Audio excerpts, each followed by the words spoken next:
What I'm going to do is I'm going to transfer you to the private room, and then we'll go from there. Okay, guys? Sounds good. All right. All right. Okay. Here we go. Oh, jeez.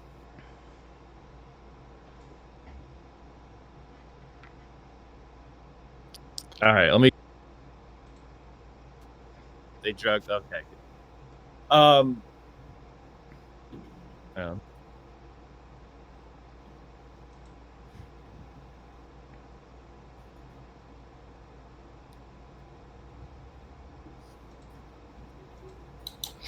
Ooh. All right, we're back. Awesome. All right, I'm coming into the whereby right now. Okay. All right. And switch. Okay. All right. Hey, Mom, say I don't know I met you before. It's good to meet you. What's up? Hey, everybody. Hola. All right. This is like odd because we are never on time. This is amazing. Like everyone is here. Everyone looks amazing, and yeah, this is brand new territory for me. So I was expecting to wait another 15 minutes. But thank you all for joining us here today. This is the Reverie, our round table here. We've I guess this is the fifth one. Yeah, and it's seeing a lot of success here, and it's success thanks to the kind people who are willing to share their time and join us for these panels. So I thank every single one of you, and I'll go down the line and I'll introduce all of you. Okay, so I'll start with Mabase. Mabase is a person who is not unfamiliar to my longtime audience members. Mabase runs his own channel. You do a lot of gaming, correct, Mabase? Yeah, a lot of gaming. Currently, I also try to incorporate a lot of Black feminist ideas and a focus on like my own local politics. All right, yeah. So Mabase is always fun. I'm always happy when he's shares his time with us. And yeah, so he comes on to our my regular walk-on panel semi-regularly, so we're happy to have him here. Next, we have Endernax, who is doing another thing today. Okay, that's cool. No, it's just the mustache. I'm Endermax. The mustache means the M, not the N. Yeah. Okay, sure. All right. Thanks. Captain Factory, thank you for that. Endernax, or Max, excuse me, is very familiar based to my channel. He came in here like a hurricane, and no one's ever forgotten him. He's a person who makes an impression. So we're very happy that he's decided to show up. Someone is typing a lot, or getting a lot of it's whoever's typing. Okay. All right. So yeah, Endernax is blowing up. He's got his own channel now. He's been teaming up the politics channel, and it's been amazing, been gangbusters. And so yeah, we're so thankful to have you here. How are you doing today? I'm doing outstanding. Thank you for asking, Prime. All right, thank you. All right, next is the homie Dylan Burns. Always happy to have you here, Dylan. Dylan has been extremely kind to his channel, and yeah, I don't know, just a good friend all around. And he's our foreign policy aficionado, and we're happy to have him here. What you want to say anything, Dylan? All I'm saying is I got a new internship with the Central Intelligence Agency recently. I'm very proud of that. Mike, I just want to tell you, you've been a very bad boy recently, and we're coming for you, my guy. Wouldn't be the first time, but okay. Next is Liz. Hello, Liz. Okay, Liz, we'll start here because apparently I've mispronounced. I think Bossy, I think it's you. Yeah, I have my mic off, so I'm not sure what's up. Yeah. But Liz, I have apparently pronounced your name wrong the entire time. I like my way of pronouncing it, pseudo CIA. I feel like that makes sense. Okay, there's no official way of pronouncing it. I mean, It wasn't intentionally to be pseudo CAA. It's like Pseudosha or pseudo CAA. I don't care. But if you want it to be pseudo CAA, it can be pseudo CAA. Okay. I think Okay. that's pretty accurate. I mean, I'm taking Dylan's job. Okay. Gotcha. Prime. I Yeah. don't mean to interrupt here, but I just Sure. muted everything and it's still going, so I don't think it's me. oh Okay. no, it's lecture fan. It's lecture fan. Oh, is it I lecture haven't been- fan? I haven't been typing a thing. Yeah, I see your mic going up. So.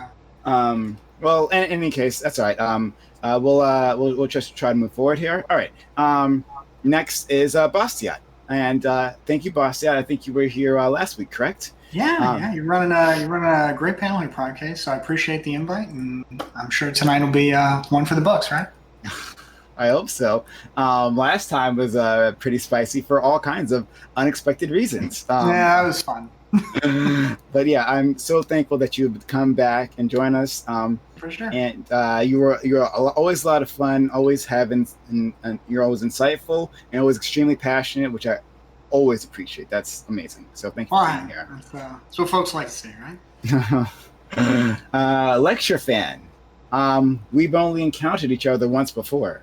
It was a legendary moment, I think. I was excited to meet you because I had heard of you, but my body was not ready for what I experienced. But lecture fan, thank you for being kind enough to join us. It was a bit ago that we've met, but yeah, I've been wanting to get you onto this invite only panel, and here you are. So you want to say anything? No, I just say thanks a lot for having me. I appreciate it. And the reason that my mic is always on Discord is because I know how to set up the settings properly. Never mind, it was me. Oh, get No, it was me. I didn't realize I had the stream on in the background. It's okay. Oh Sorry shit! about I'm that. sorry, lecture fan. I didn't mean to falsely accuse you of like that. No, the No, reason I saw your mic, so I didn't think to check. But you're right. no, the reason Sorry, the reason I have that set up is because at one point I was having issues actually being heard on these panels, so I changed my Discord settings to basically have the mic a really low level to come on. So even though it says there's audio coming from me, there's really not. All right. Fair enough. It's just so that I don't ever get cut off when in the middle of a screaming match. Don't worry, we'll have plenty of those here. Okay, thank you so much for being here. Rob Noor.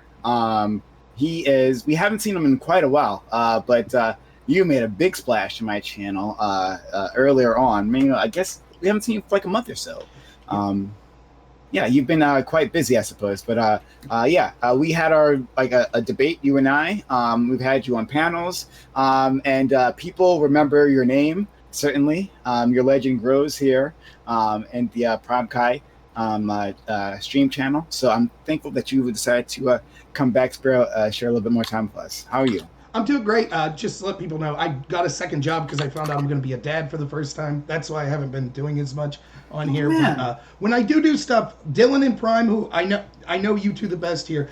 I swear to you, even though we might have huge disagreements, I tell people all the time, it's important to support independent content creators. If you're watching me on the left, check out Dylan Burns and Prime Cayes. So I really do respect both of you. Thanks so much for having me on today. Oh well, congratulations, my friend. Congratulations. Thank Yeah, you. like Now I figure no one really will yell at me. appreciate Now that I said that. yeah, but yeah, that's awesome. I'm happy to see your family grow. Is this your first child or Yes, second? first time. We were trying for like 5 years, so it's pretty exciting. Oh. Wow. Honestly, hey man, congratulations. Thank you, That's thank you. fun. Yeah, I'm really the happy best. for you, buddy. Okay. Last but certainly not least, we have a new challenger who has arrived. Mike from PA. Quite a large streamer who has been kind enough to grace our panel with his presence. Mike from PA, I've known you, I guess the way many other people know you, from Majority Report. You calling in, giving your interesting hot takes. And and then very much later on, I discovered your actual Twitch channel, and I enjoy what I see. So it was kind of nice. It was great that you decided to join us here today. So yeah, thank you for coming to my humble little channel. It's a pleasure to be with all of you to discuss politics. Can't wait to do it. My channel, Central_Committee, is a modest politics channel. We stream pretty much every day, about 2 p.m. Eastern, 11 a.m. Pacific, Monday to Friday, and then 9 a.m. on the weekend. So come stop by, talk politics with me. Anybody's welcome, as long as you're not a fascist. Okay, awesome. So this is an 8 to 11 panel, but I heard that some people might have to dip out early. Does anyone have to dip out early? Let me know now. If you think I'm planning on dipping for my boy Bernard. Okay. Or the All DNC, right. which I think is expected to be 10. So. Okay. Fair enough.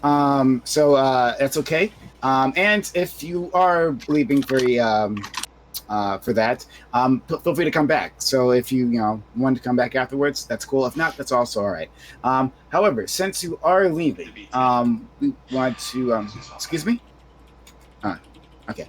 Since you are leaving, possibly, well, let's try to tackle the topic that you want to do the most.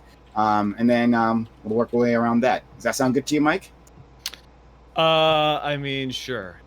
All right. Sure. So have you seen the topic list, correct? Do you know what might interest you the most? Honestly, I'll be honest. I think Bastiat's bonus topic was the most interesting. Okay. To me. Same. Well, I thought it would be, I thought it's topical. I feel, we've all talked about this before, but it's also like it's like continually developing. Feels like it's getting worse, in my humble opinion. So I feel like it's a topical subject. Okay. All right. All right. Great. So we'll tackle that first. So I'll introduce the topic to everyone. All right. So. The topic is with respect to mail-in voting and the controversy surrounding the post office, should the government have a special obligation to make sure the maximum amount of people can cast a ballot as easily as possible? Or is this responsibility partially or fully on the voter to make sure they cast their ballot correctly and effectively? And this is from Bastiat. Oh, hello. Oh, I see. Sorry, our good friend Mabase was kicked out of the Discord. Let me pull him back in. Okay. 1 second. Let me do that for him. Yeah. And move to private. Okay. You back in, buddy? Nice. Okay. Fantastic. So I just introduced the bonus topic. There'll be the mail-in topic. That's the one we're going to do do first. All right. Did you read that topic, Mabase? Yeah. All right. Good. So, I guess we'll start. It seems like basically the U.S. Postal Service is there has been some unwinding of USPS operations over the last few years, but it's really ramped up over the last few weeks as the question of, and basically as we're entering into an election that's probably going to have, the most mail-in ballots since the Second World War. So it seems like, from my perspective, the reason I thought this is an interesting topic is it seems like the president's, the appointee, the Postmaster General right now of the USPS is, a Trump appointee, seems to be, on board with President Trump. And it seems like they are unwinding Postal Service. They're slowing things down. They're making things more difficult in the middle of, a pandemic where we need this mail-in voting. So, to me, I feel like the government has a responsibility to make it as easy as reasonably possible to vote and to not change the rules in the middle of an election.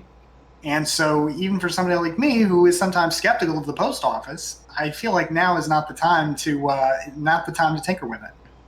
So you're a conspiracy theorist. Well, I think are we all doing a minute, or are we just going? We're just going.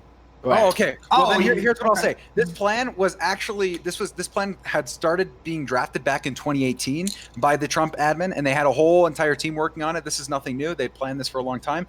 To the critique that there are more mailboxes closing or some at a disproportionate rate, this also doesn't seem to be true. 11,000 mailboxes closed during the Obama administration, in particular. This was Bastiat, and if you go look at this plan, I think if you are skeptical of the U.S. Postal Service, you'll see that this plan was probably exactly what you wanted to happen to the U.S. Postal Service to make it solvent. No, because a lot of the problem was that they were going to lose $7 billion in the upcoming year, and this was a plan to basically reinvigorate the U.S. Postal Service. Not in the middle of a pandemic. Well, no, I get it. It was the plan was being implemented in February. The plan was being implemented in February. No, I understand that, right? But Donald Trump but Donald Trump literally said, and I quote, "I am willing to give $25 billion in funding to the United States Postal Service if the Democrats will work for me." That's called politics. That's called compromise. That's pretty realistic. He's like, "I'll give you the $25 billion for the U.S. Postal Service that you want, despite the plan to revamp the U.S. Postal Service. I'll throw away that plan I've been engaging in for the last 2.5 years because of the pandemic, but you got to give a little bit for me too." So I don't know. This is like when he says, "Hey, come to terms with DACA rather than shipping these people home. Come and make a deal with me instead of shipping these people home." It's like ridiculous. You shouldn't have to make a deal on this issue, right? It's analogous. I want to hear from a lecture fan who had previously wanted to say something. Yeah, no, I mean, the post office has been having problems for decades and decades. They've had 14 years straight of losing money, not making profits. This has been going on. That's why this is a complete conspiracy theory.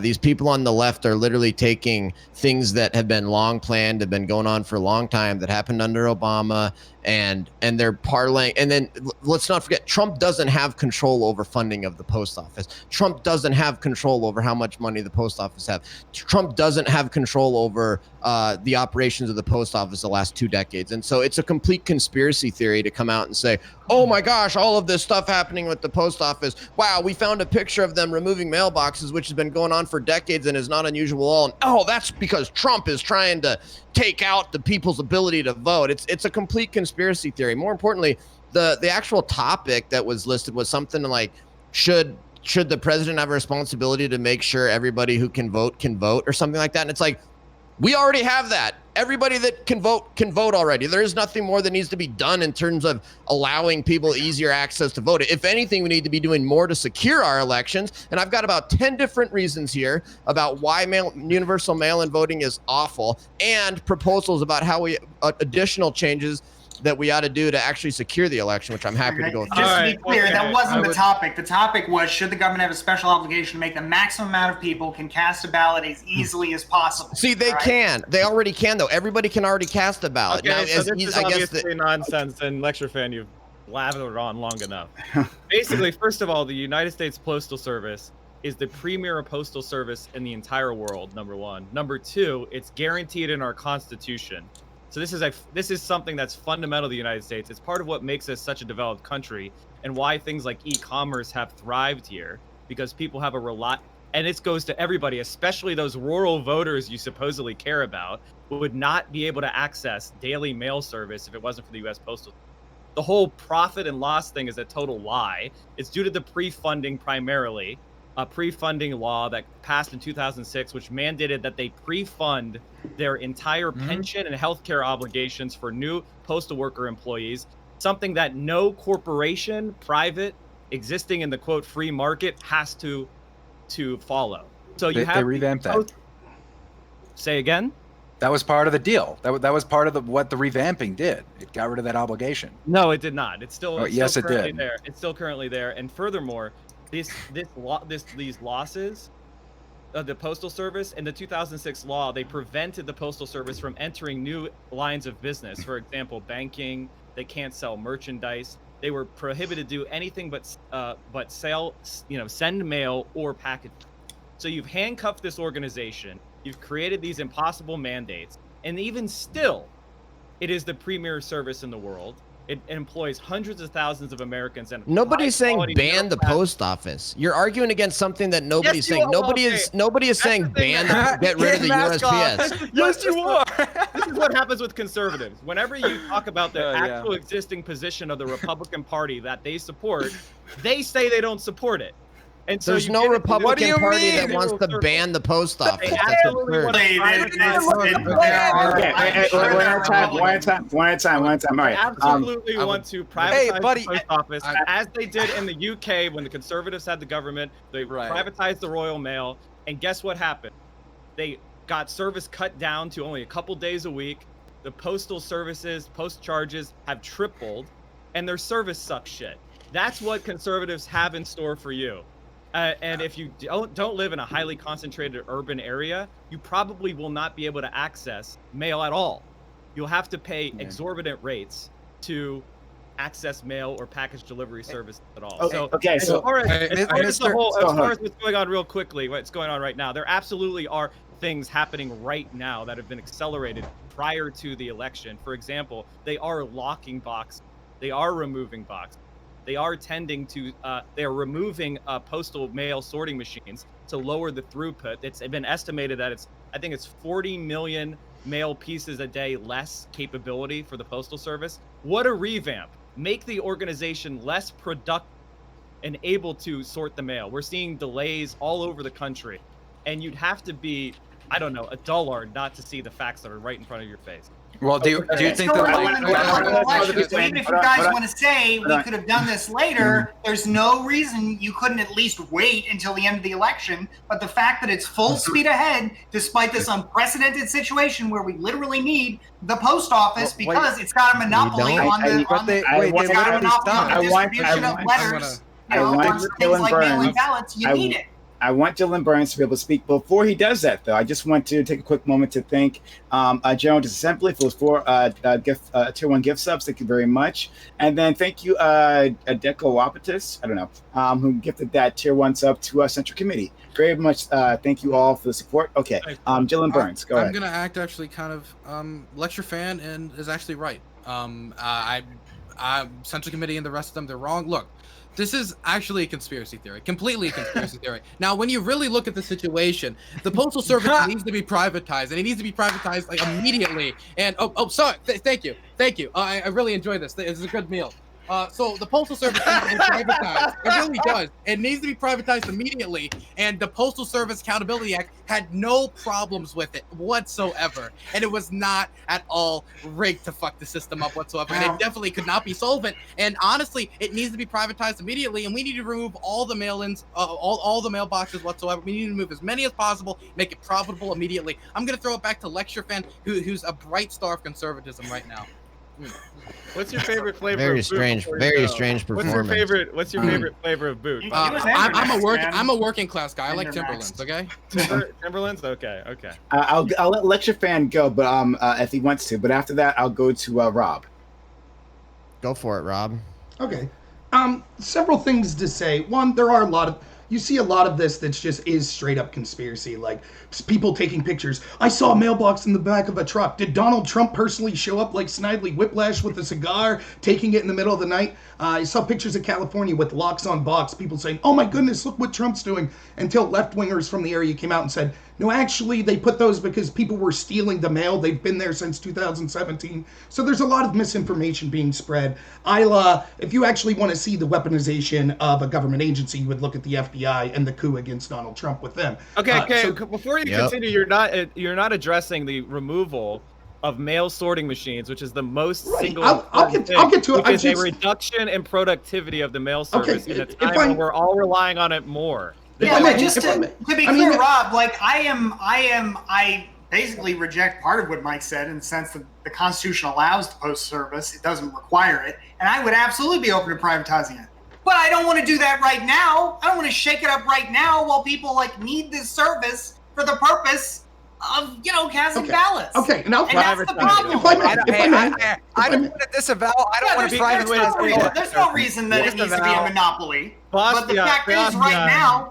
The fact is, right now, he can't shake it up. Privatization of postal services around the world has led to a decrease in quality of service and increased costs because, it's been privatized. Look, I absolutely believe that people should bear the costs of the services they use. I don't see it as necessarily beneficial that rural people, for example, get subsidized cheap mail. Maybe folks like Lecture Fan who have this belief in our system of government that already gives so many benefits, such an inherent advantage to rural folks. Maybe those rural folks ought to pay their own way. The difference between me and you is I want to get a system that's the most effective for human flourishing, and I don't have these commitments to some sort of bullshit philosophy. I look at what makes sense and what works in the real world, and having an effective, modernized postal service results in a more developed economy and a richer country than one where you try to strictly. I don't want to I don't want to have anybody get a letter that I partially subsidize. That's not a priority to me. I'd rather have a. So we gotta throw it back. We gotta throw it back. That's not your priority. That doesn't mean that you ought to be able to have everybody else forced to pay for it. I respect the guy who has the most bullshit philosophy. I'm going claiming the past. Even then, there's no reason it has to be. Okay, so I'm muting Bossy out the way he wanted me to mute him. Okay, next, because we're good buddies now, that's what we do. All right, so next we're going to go to Rob, because he didn't get to finish his point, I don't believe. Right. So yeah. I'll give you space. I could filibuster with the best if need be, but no. So I was just making that initial point. The point was just there's a lot of disinformation out there. That's what I was saying. Regardless if you think that the budget's going down. Now, there's concerns, too, about in this time when we need it. Well, we see that the volume of mail has decreased significantly during COVID, which is why a lot of these mail sorting machines are being put out of commission.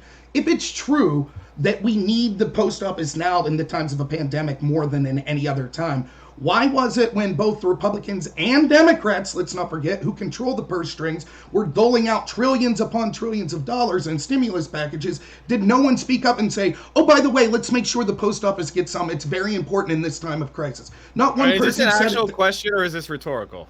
It's both, I guess. I mean, if you allow me to finish, then please, you can respond. So the other thing was, the fundamental question, I think the answer is no, and Lecture Fan kind of alluded to it.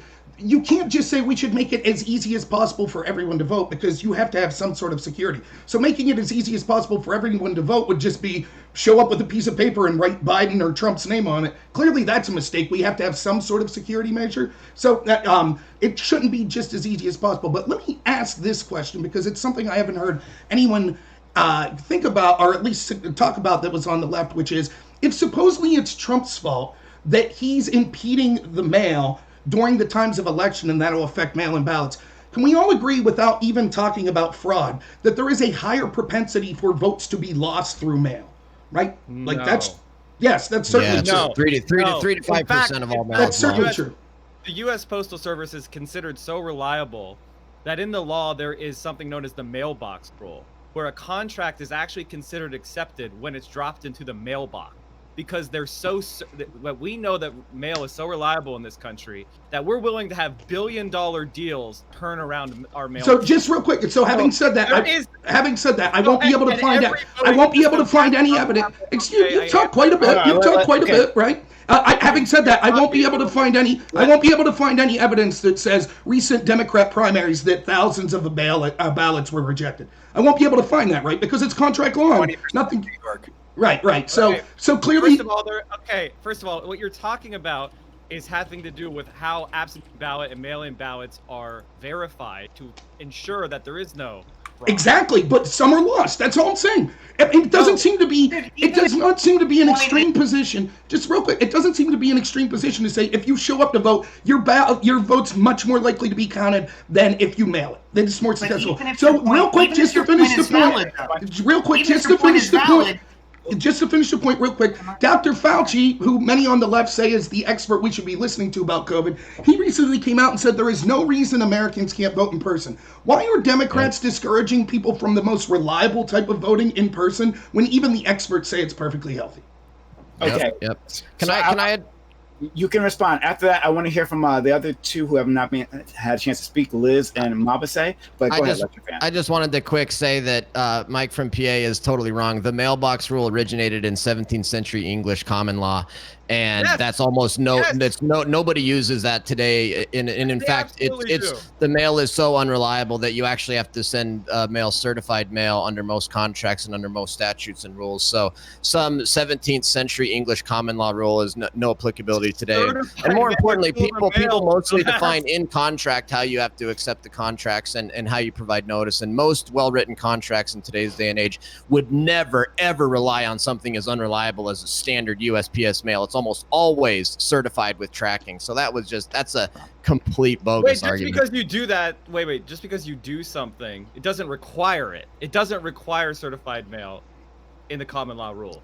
You do it because that's probably a smarter business decision to ensure that you know where the mail is. No, most statutes and service rules. No, for example, under a lot of the service rules, under various statutory notices. For example, if you're going to replevin a vehicle on behalf of a creditor, you have to send notifications by certified mail. That is literally an old English common law rule that is really not used much today at all.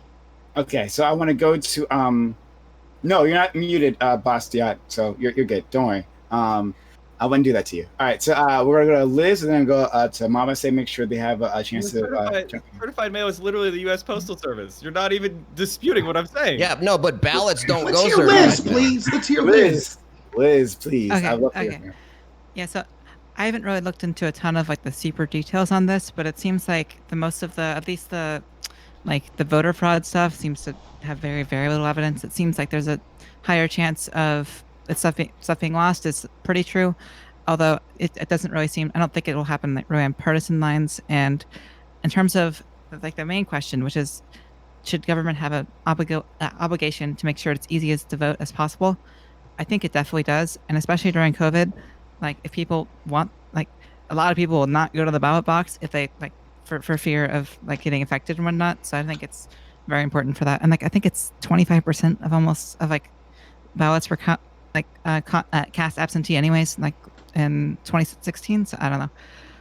It seems to be including a good idea. Trump himself. Sorry. Do you want to respond to that? I don't know. Liz, do you want to say anything after that? Or are you good? Okay. I think I do. All right, no problem. All right, Mabase, do you have anything to add? And then after that, we're going to kick it to Bastiat. I don't know. Okay, so I'm gonna say I'm in the same boat as Liz. I didn't really look too hard into the U.S. mail. So there's just like a couple of just kind of key things, right? They're like a big thing as to why I would like to keep it around and keep it as healthy as possible and publicly funded. Is that if you're poor, more than likely you can't really afford to use like premium services that require you to pay for things that you ship and mail, which I don't know. I tend to want to look out for people who can't really look out for themselves, especially economically speaking. And as for the main like question, should the government have an obligation to make sure that people who can vote are able to? I think that you probably should. We could probably do some more. We've got a decent amount of people who are disenfranchised from voting. We should probably enfranchise, including particular kinds of prisoners or felons, et cetera. That can be its own discussion. Okay. But yeah, those are my initial thoughts given everything that's been said so far. I'll kick it to Bastiat, then Dylan afterwards. Okay. So Rod mentioned Dr. Fauci talking about well, it's okay to vote in person. And he did say that for most people, if you had social distancing and you had a mask, then you probably could vote in person. But he said specifically, for people who are at greater risk of serious complications from COVID-19, and there are immunocompromised people, there are people whose health would certainly be jeopardized. But of course, I'm sure we all agree that their vote matters just as much as anybody else's. They should vote by mail. He said that, and they can vote absentee. Certainly, it should be up to the individual to vote by mail. And when you talk about absentee voting, that's exactly what it is. Voting by mail. No, it's not. Universal mail-in ballots is completely different. No. The only difference it's you are trying to minimize the number of people who have the ability to easily vote by mail. I don't know why you're trying to do that unless you're worried about the absolutely trivial risk of voter fraud, or if more likely than not, you're worried about President Trump's re-election chances. Okay. If everybody has an easy time voting. No, the universal mail-in ballot by the Democrats is an election scam. Can I jump in here real quick? I want to go to Dylan, and then I will go to you, Mike. Go ahead, Dylan. So while I'm gonna back up what Bastiat just said when it comes to immune-compromised people needing needing options available to them, I want to talk about what Rob said earlier about how experts have said that for this instance it doesn't rise the rate of COVID-19. It doesn't rise that. Well, that might be true. I haven't looked into the data myself, but I'm willing to believe that, mostly because a lot of the same people who work with the data have also shown that going to protests also doesn't increase the rate of COVID-19. So there is a trend of certain types of events not actually increasing the rate of COVID-19 and completely being okay for certain individuals who are not immune compromised to go to. Okay, Mike. So I want to say the only difference between an absentee ballot and a mail-in ballot is that an absentee ballot requires a special application at the time. But But as far as the ballot itself and the procedure for counting it, they're the same ballot. They're the same thing. The verification's the same.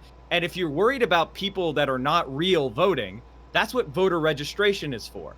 So somebody who's a properly registered voter is sent a ballot automatically. And then if they try to return that ballot, it goes through the same process that it would have gone through if it was an absentee ballot. The only reason that you would oppose mail-in ballots if you support absentee ballots is because you're concerned about the type of person who might turn out and vote with a mail-in ballot that wouldn't necessarily have requested an absentee or showed up in person.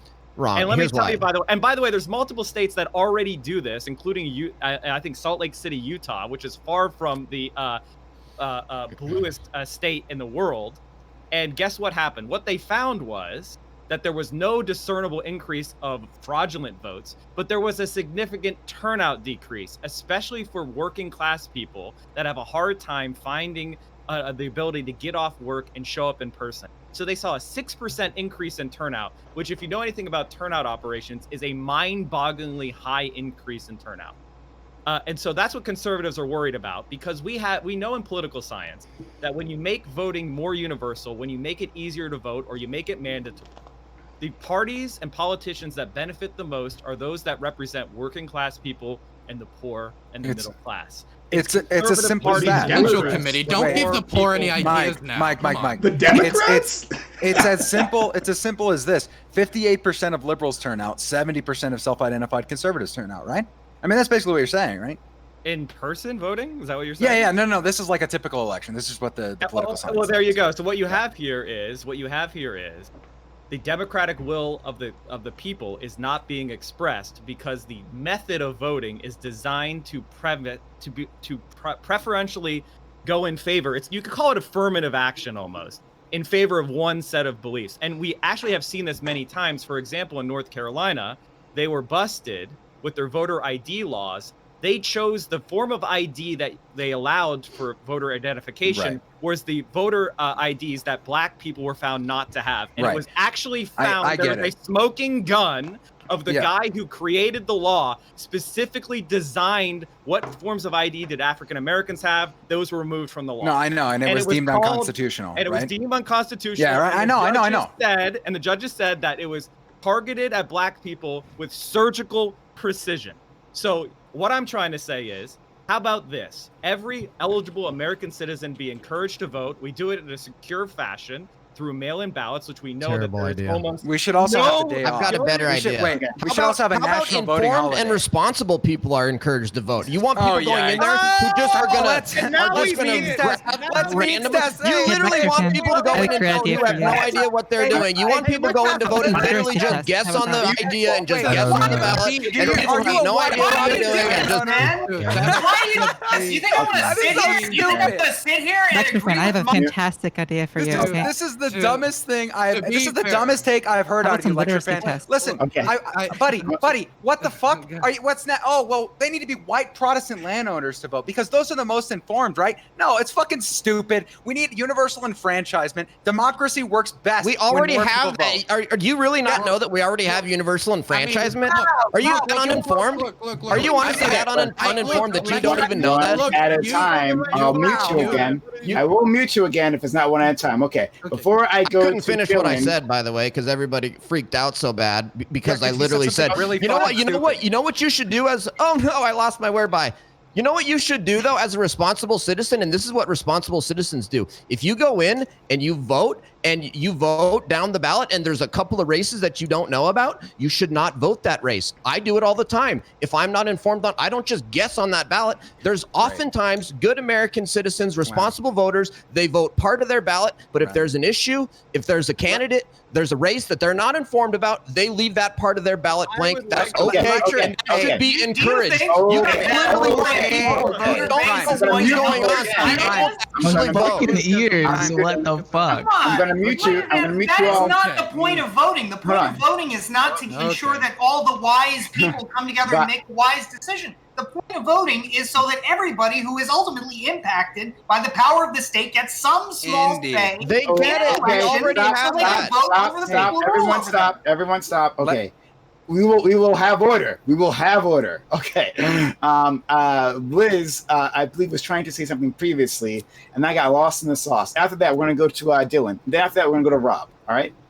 Wow. Yeah, it seems like the logical conclusion of this is basically a literacy test, right? Because like, if you want people that are informed enough, you want people that are like read the newspaper, like it's going to end up basically disenfranchising people with less economic opportunities that have less of a chance to like do that, and then their voices will not be heard in government. I think that's like fundamentally just undemocratic, and I just can't support that. Personally, This whole idea that we don't have universal enfranchisement is just so it's That's a not what I conspiracy said. theory. That's Lecture fan, when you say we had universal between everybody- enfranchisement, when we you had tell me prisoners can vote? literacy That's crazy. tests? Well, that's true. But like lecture fan, like what Wait, you're I saying. thought I No, was- no, no, no, no, no, no. Bastiat. Bastiat. We got to go to Dylan, then we have to go to Okay, Rob. all right. All right, Dylan. Okay. Man, okay. So personally, I welcome the ascension of our philosopher king leaders. I think they will be great. I think they will be prosperous. I think they will lead us to a future that I will truly welcome. Since the days of Plato, I've been waiting for the ascension. But secondly, when it comes to like making sure that the informed voters are the ones that are voting, the informed voters. Now, because guessing on the ballot's not good. Well, you know what?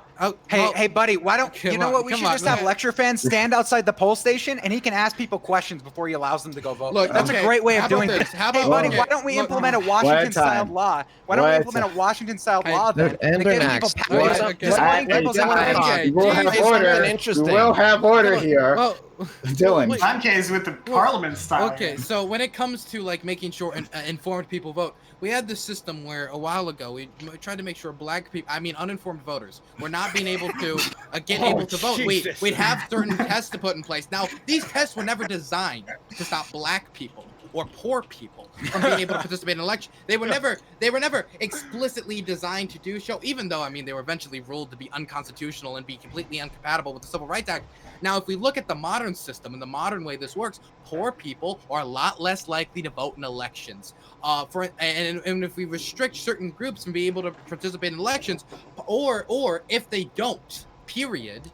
For example, like prisoners don't participate in elections because they're not able to, and poor people don't participate in elections in a large mass because they for a lot of different socioeconomic reasons. I can get into specifics if we need to, but because that is the case, politicians are less motivated to really attend to the needs of certain groups and are going to spend less time paying attention to them. There's not a lot, for example, there's not a lot of politicians who are genuinely going out there like, I advocate for the prisoners and make sure they get fair treatment in prison for rehabilitation. That doesn't happen, and prisoners are actually usually lambasted because they're not really constituency politicians have to worry about. So in this case, when it comes to lower voter turnout, they would go to areas where there's going to be higher voter turnout. And I can tell you, I've personally practiced in this. I go all the time when I am going and knocking on doors and I'm given a list by a campaign. I'm given the list of registered voters, and those are the people I knock on the doors of. I don't knock on the doors of people who are unregistered and say, hey, you want to register today? That's an ineffective campaign strategy. We have made a structure that is purposely designed to make sure our democracy doesn't interact with poor people who are less likely to interact with democracy.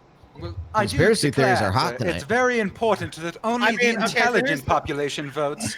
Those poor peasants who don't make over $100,000 shouldn't be allowed to vote. Yeah. Okay. Well, first of all, let me just say this. Let me say this about Lecture Fan. He calls it a conspiracy theory, but it's factual. We have the actual documents from the Republican people in charge of Red Map, of design, of drawing districts, of creating the voter ID laws, where they specifically targeted black people. We have their research documents. We know what they did. How do we know that? It's got nothing to do with what we're talking about. It absolutely does. It absolutely. No, we're talking about universal mail-in ballots. Sending millions of ballots out into the mail. So the restrictions of ballots that you support are directly related to these instances where people who design those restrictions that you want to use as the way. So you encourage people to guess on the ballot? You encourage people to literally guess? You're changing the subject right now, Lecture Fan. That's not Okay. All right, we're gonna go to Rob. Every conservative not to vote in as many races as possible. And so that would be my. We're going to Rob, and then we're going to go to Bastiat, who can raise his hand when he wants to talk. So, Rob. All right, so let me just say a couple things. Dylan's not here. Actually, I am a conservative. I'm a Trump supporter, so this might seem like positions counter to many of them. I think one of the most despicable things in our country is the treatment of prisoners. I think that it's shameful. I don't care what party you're in. The fact that we make jokes about prison rapes is disgusting. I think that should be an issue. Now, I don't know that the question of what type of felon should be allowed to vote and stuff like that, I've not thought about that enough to get into it, but I just wanted to say that. Lecture fan, let me just say, let me put it into context of maybe how someone like me and you that are conservatives might be against. I understand what you're saying, that maybe we should make the decision ourselves if we don't feel informed not to vote, but it shouldn't be enforced. And let me tell you why. One of the nobody said that. Well, but that's what it's being implied you said, and I didn't know if you were. That's, but let me just that's say, bullshit, though. Okay, I didn't but say here's that. okay, fair enough. That's what I think people are thinking you said. So I'm glad I could help you clear that up. One of the reasons that would be bad for conservatives as well is a lot of kind of where Dylan was going, which is what's one of the attacks you hear about Trump voters or conservatives? They're low educated. So if we started to have some kind of test that says only the informed could vote, there'd be a lot of conservatives that would be chopped off by elites that would say, we don't want people that might vote for a populist in the left or the right to be allowed to vote. So that's one of the reasons that I'm against these sort of purity tests. I'm glad you clarified that's not what you're suggesting. Now, Mike, just real quick, there's also been shenanigans when it comes to the Democrats trying to impede votes or trying to do things like gerrymandering, though I will admit that I think that the Republicans have gerrymandered worse. But I have seen evidence of Democrat gerrymandering. I've also seen evidence of progressive Democrats getting screwed over in primaries by more moderate Democrats. So this sort of voter suppression stuff happens all around. Now, having said that, I don't think that anyone's really dealt with the fact that absentee ballots would be fine if the people that couldn't vote in person were getting absentee ballots. That's the current system. We should make that a little more applicable. You're right, lecture fan. We shouldn't send universal ballots to everyone because, I'm looking at evidence right now from the Washington Post that's talking about elections that had 7% of mail-in ballots rejected, and this is Democrats talking about it. This isn't Republicans. So, again, the most effective way to vote to make sure your voice is heard is in person, and I see the Democrats kind of dissuading people from going, healthy people at least, from going to vote. So that's Rob, can we switch a national holiday to a voting day? Can we we should. Okay, cool. We actually just add another one. Who gives a fuck? Well, that's fine. That's fine too. I'm asking for a compromise, buddy. I don't know. Okay, I want to back up if Rob actually has something. Now, I live in Maryland. Now, if you want to talk gerrymandering, oh my God, the Democratic Party in this state, which I will not defend this. Even though I'm at the end of the day, I'm a Democratic guy. I'll vote Democrat probably to the day I die. But the Democratic Party in the state has gerrymandered the state to high hell. It's one of the best examples of gerrymandering in the state. Now, I would say that the majority of gerrymandering cases are in Republican states, but in the state I live in, we are doing it. And there's been examples of Republicans in the state trying to bring this up, and Democrats doing every single possible thing to make sure nothing's ever done about it. And it's actually part of the reason why Democrats in the state, actually, some of them hope that the gerrymandering thing doesn't really go the way that most Democrats would actually want it to go, because it would actually hurt a lot of our electoral seats currently in office at the state level. And even though that would benefit me and what I want to get done in Congress, I think that's wrong morally and something has to be done about it. And that's why I, as a Republican, say the same thing in Republican areas like Pennsylvania where that's happened. So with the gerrymandering. And let me just say real quick, I do think that we have to worry about election security. I think oftentimes if there were examples of specific voter ID being unconstitutional or bigoted, that should be gone off voraciously. But I think that we need to have voter ID that's applied equally. But having said that, we need to have security. It is my wish that every single person in this country that can vote would get educated and vote. And if that means my party loses, so be it. That's the way it should be. I think this universal mail-in ballot's a mistake for other reasons, but I truly want to see everyone vote. That's it. I think they should get informed, but that's what I want to see. I love you, Rob. I love you. I don't really understand, even if your point holds about the 7% being rejected, and I've seen that, I'm looking at something from NPR about mail-in ballot rejection rates. And yeah, there was one, Virginia looked like 6%. I don't know, maybe you can drop the source here, but Mississippi, not really known as a paragon of electoral security, less than 1%. So if people want to make that choice, even if that's an issue, that choice ought to be available to them rather than saying, oh, no, we need to make that choice for you. But that's different. Beyond that, though, wait, I waited here. Beyond that, I guess this whole idea of informed voters versus, making it easier for people to vote. Ultimately, why people choose the candidates they choose and for what reasons is their business, right? And it's not the state's business. as to why. It's ultimately the voters' business. And so the state should seek to get out of. Well, you didn't apply a coercive obligation, but you applied a kind of moral obligation. Like, well, if you don't know enough about this, if you don't know enough about this, you got to get out. And I reject that. Ultimately, that is up to the voter to make that decision for themselves. If the voter has a gut feeling about somebody with an R next to their name, that should fucking be enough. Up to them, or a D, or whatever. And for what it's worth, ultimately, again, it's important to make this clear that the vote is your pushback against state power. And if you're saying we got to make that hard to protect the integrity of the vote, well, what you're doing is you are depriving in the process, unless you have really narrowly tailored restrictions, people of their ability to vote. And it's worth thinking, like, I don't know, maybe it's just me. Have you guys ever been turned away from the polls, like for invalid ID or anything like that? Have you guys ever? No. I did one time. I did. They didn't have the voter ID rules in Florida required that you have two different IDs at the time. Wow. And it was like the second one I had was a credit card, and it was like they weren't sure about the signature. And ultimately, the only reason I was able to vote that day, and it was election day, is because the person at the polls was like, okay, all right, I think you're probably. But ultimately, it was a subjective decision on the ground because of the onerous voter ID laws out there. And again, I'm not the most brilliant person out there. What party were you registered at the time? I think it was Democrat, but it was I'm not the most brilliant person out there, but I know there are people out there who they got busy lives. All right, the rules change out from under them. It becomes harder for them to vote, and they end up losing their voice as a result. I will let Lecture-Fan then Endernax. Okay, thank you. Everybody basically has to twist my opinion and what I said to even try to attack me.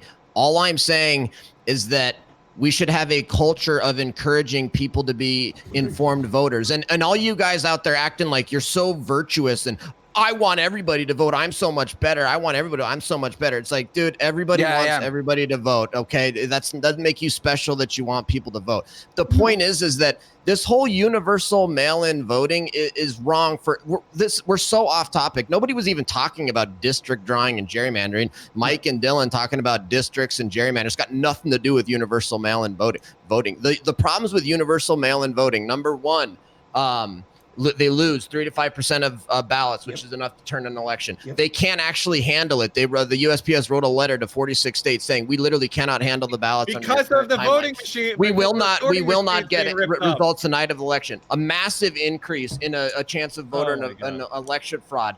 And to the point Mike made about absentee ballots being handled the same way as a universal mail-in ballot would be. Well, what that shows is that we actually need tighter and stricter controls on our absentee ballots. It shouldn't be so easy to get an absentee ballot and there should be proof of citizen. You should have to prove your citizenship to register to vote. You should have to be registered to vote 3 months in front of the election. There should be no same-day voter registration. There should be no voter ID. There should be hardcore voter ID. How do you feel about a voting holiday? On top of that, we need to do way more to secure our elections. And not only that, we need to secure the elections, but also on top of actually implementing laws that actually make our elections secure. Because over the last 30 years, Democrats have put in all these new voting laws, which have degraded our legitimacy of our elections. But on top of that, we should also encourage citizens to be responsible citizens and vote only if they've actually educated themselves on our Constitution. I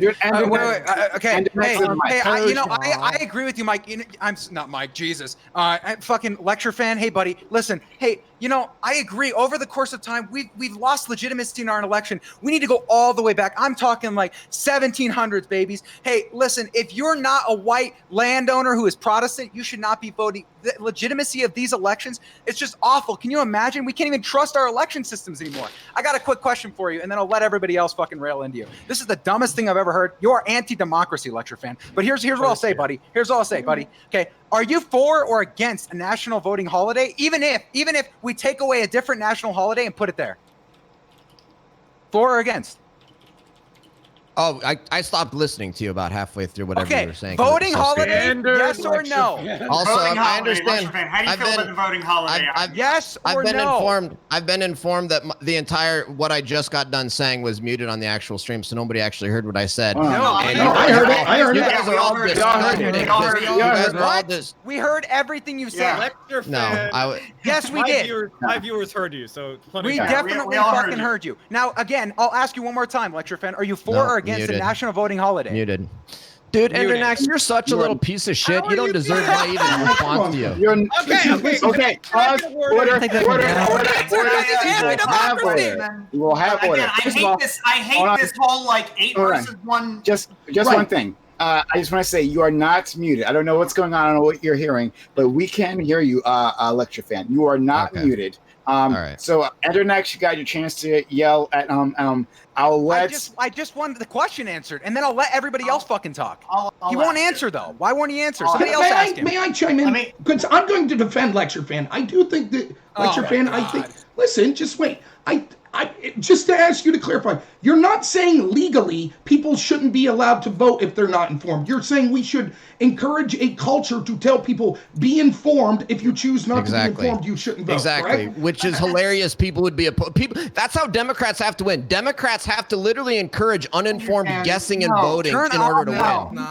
What you're saying right now, for example. No, let me take an also. To answer Endernax's question. No, is I guess you don't are you in favor of like a voting holiday, or are you opposed to that as well?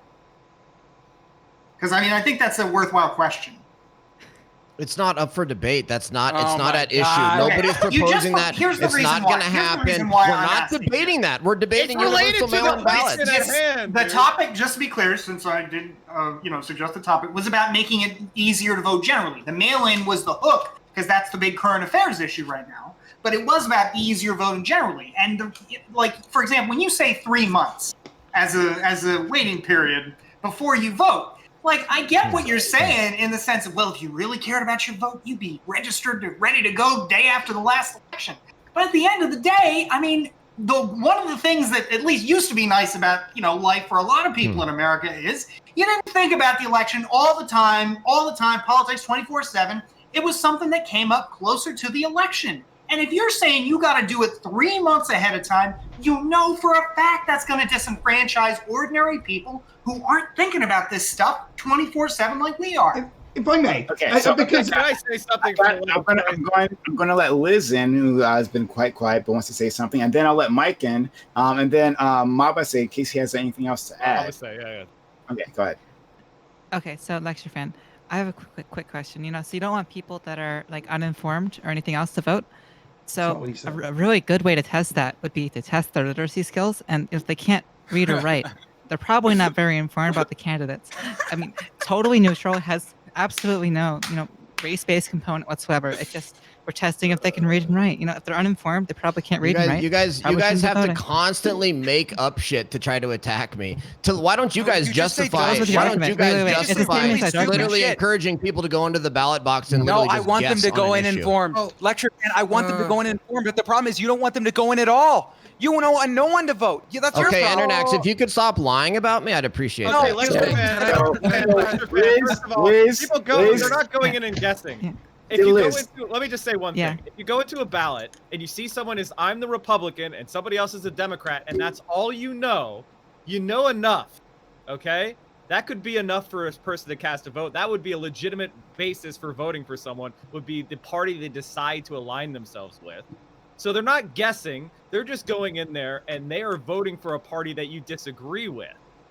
And the idea that there's any evidence that Republican voters are more informed than Democratic voters is laughable, to say the least. Did I say that? Did I say that? Yes, you absolutely did. You said increasing turnout would result in more uninformed voters, which is what the left wants. And the only reason the left would want that, unless they're doing things purposelessly, is to win the election, which would imply that Democrats think that uninformed voters are going to support them. So you have to demonstrate a lot of things which you failed to demonstrate before you even pose this argument. You wasted all of our time because you failed to do it. Lecture Fan respond. Then I want to hear from Liz. Then I'll go to Rob. All right. No, I mean, like that. I don't even know what Mike is getting at there. But the point is that Democrats need people who don't pay close attention. And so if all this, and I'm not even, frankly, I don't even think this increase in voters that'll come from universal mail-in ballots is necessarily going to hurt Republicans. I'm actually not making a partisan point. I think the Democrats have a partisan objective here. I'm just pointing out that I think that we should encourage a culture of informed voting and actually leaving certain like well literally if you're a responsible citizen and you're voting about, you know, every race and you've made a decision and then there's one you don't. A responsible citizen in a constitutional republic does not just guess or vote party lines. That's what Democrats want you to do. Democrats think people do that. That's why they want. That's why the Democrats have spent 30 years doing things like same-day voter registration and universal vote by mail and all this other stuff. We will have order. We will go to Liz. Okay, so first of all, I do generally agree. I want the populace to be informed. It's important for democracy. But the main thing is that you keep saying it's like not a legal thing. Then you guys agree with me. Wait, I'm not done. You keep saying, like, I don't want a legal thing, just a cultural thing. And then you also support a ton of policies that would, in consequence, basically disenfranchise a ton of people that aren't like super informed. That's not the definition of disenfranchising. Look up the word if that's what you think the definition would you consider, is. Would you consider a literacy test disenfranchisement? That's not on the table, and nobody's proposing that. That's not an issue.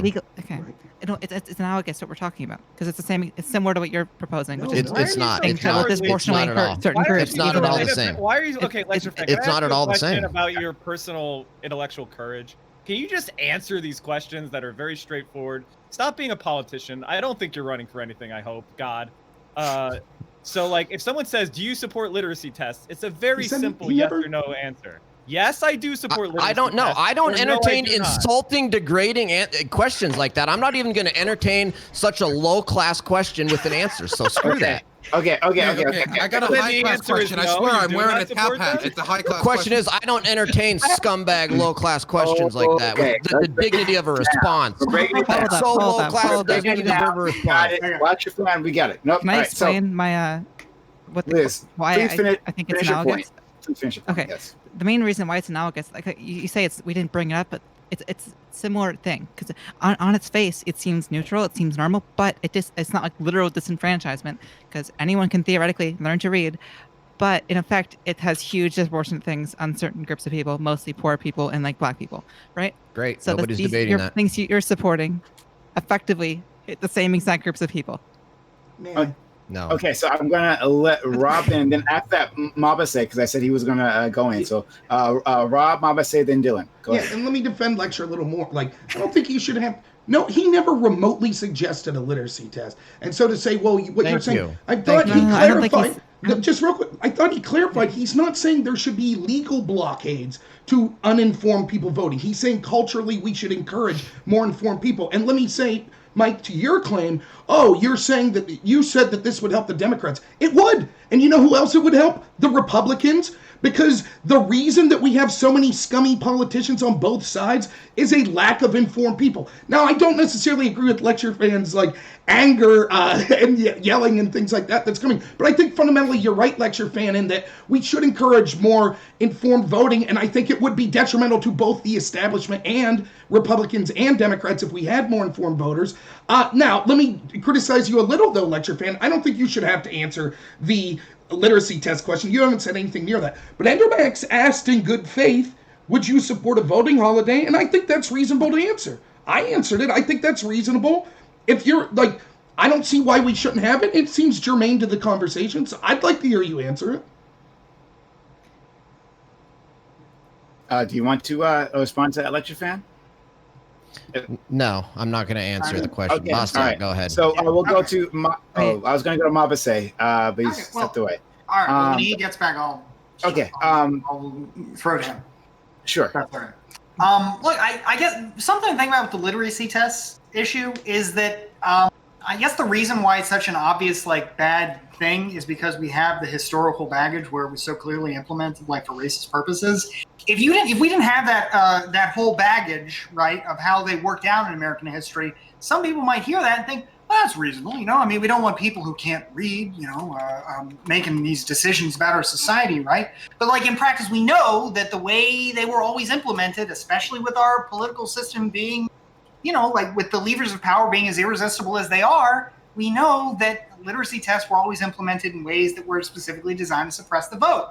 If you say, therefore, okay, well, you know, 3-month delay, okay, or no mail-in voting, right? I mean, it doesn't have the same historical baggage, at least not yet, but that's the same kind of effect. It makes it harder for people to vote, even if legally it is possible. I mean, we've looked at some of these literacy tests on, you know, on stream. They're like insane and ridiculous. I guess theoretically it's possible, but the fact is they were designed and their effect was absolutely exclusionary. So, and that's the same thing with the stuff you're proposing now. Wait. No, your point proves that there.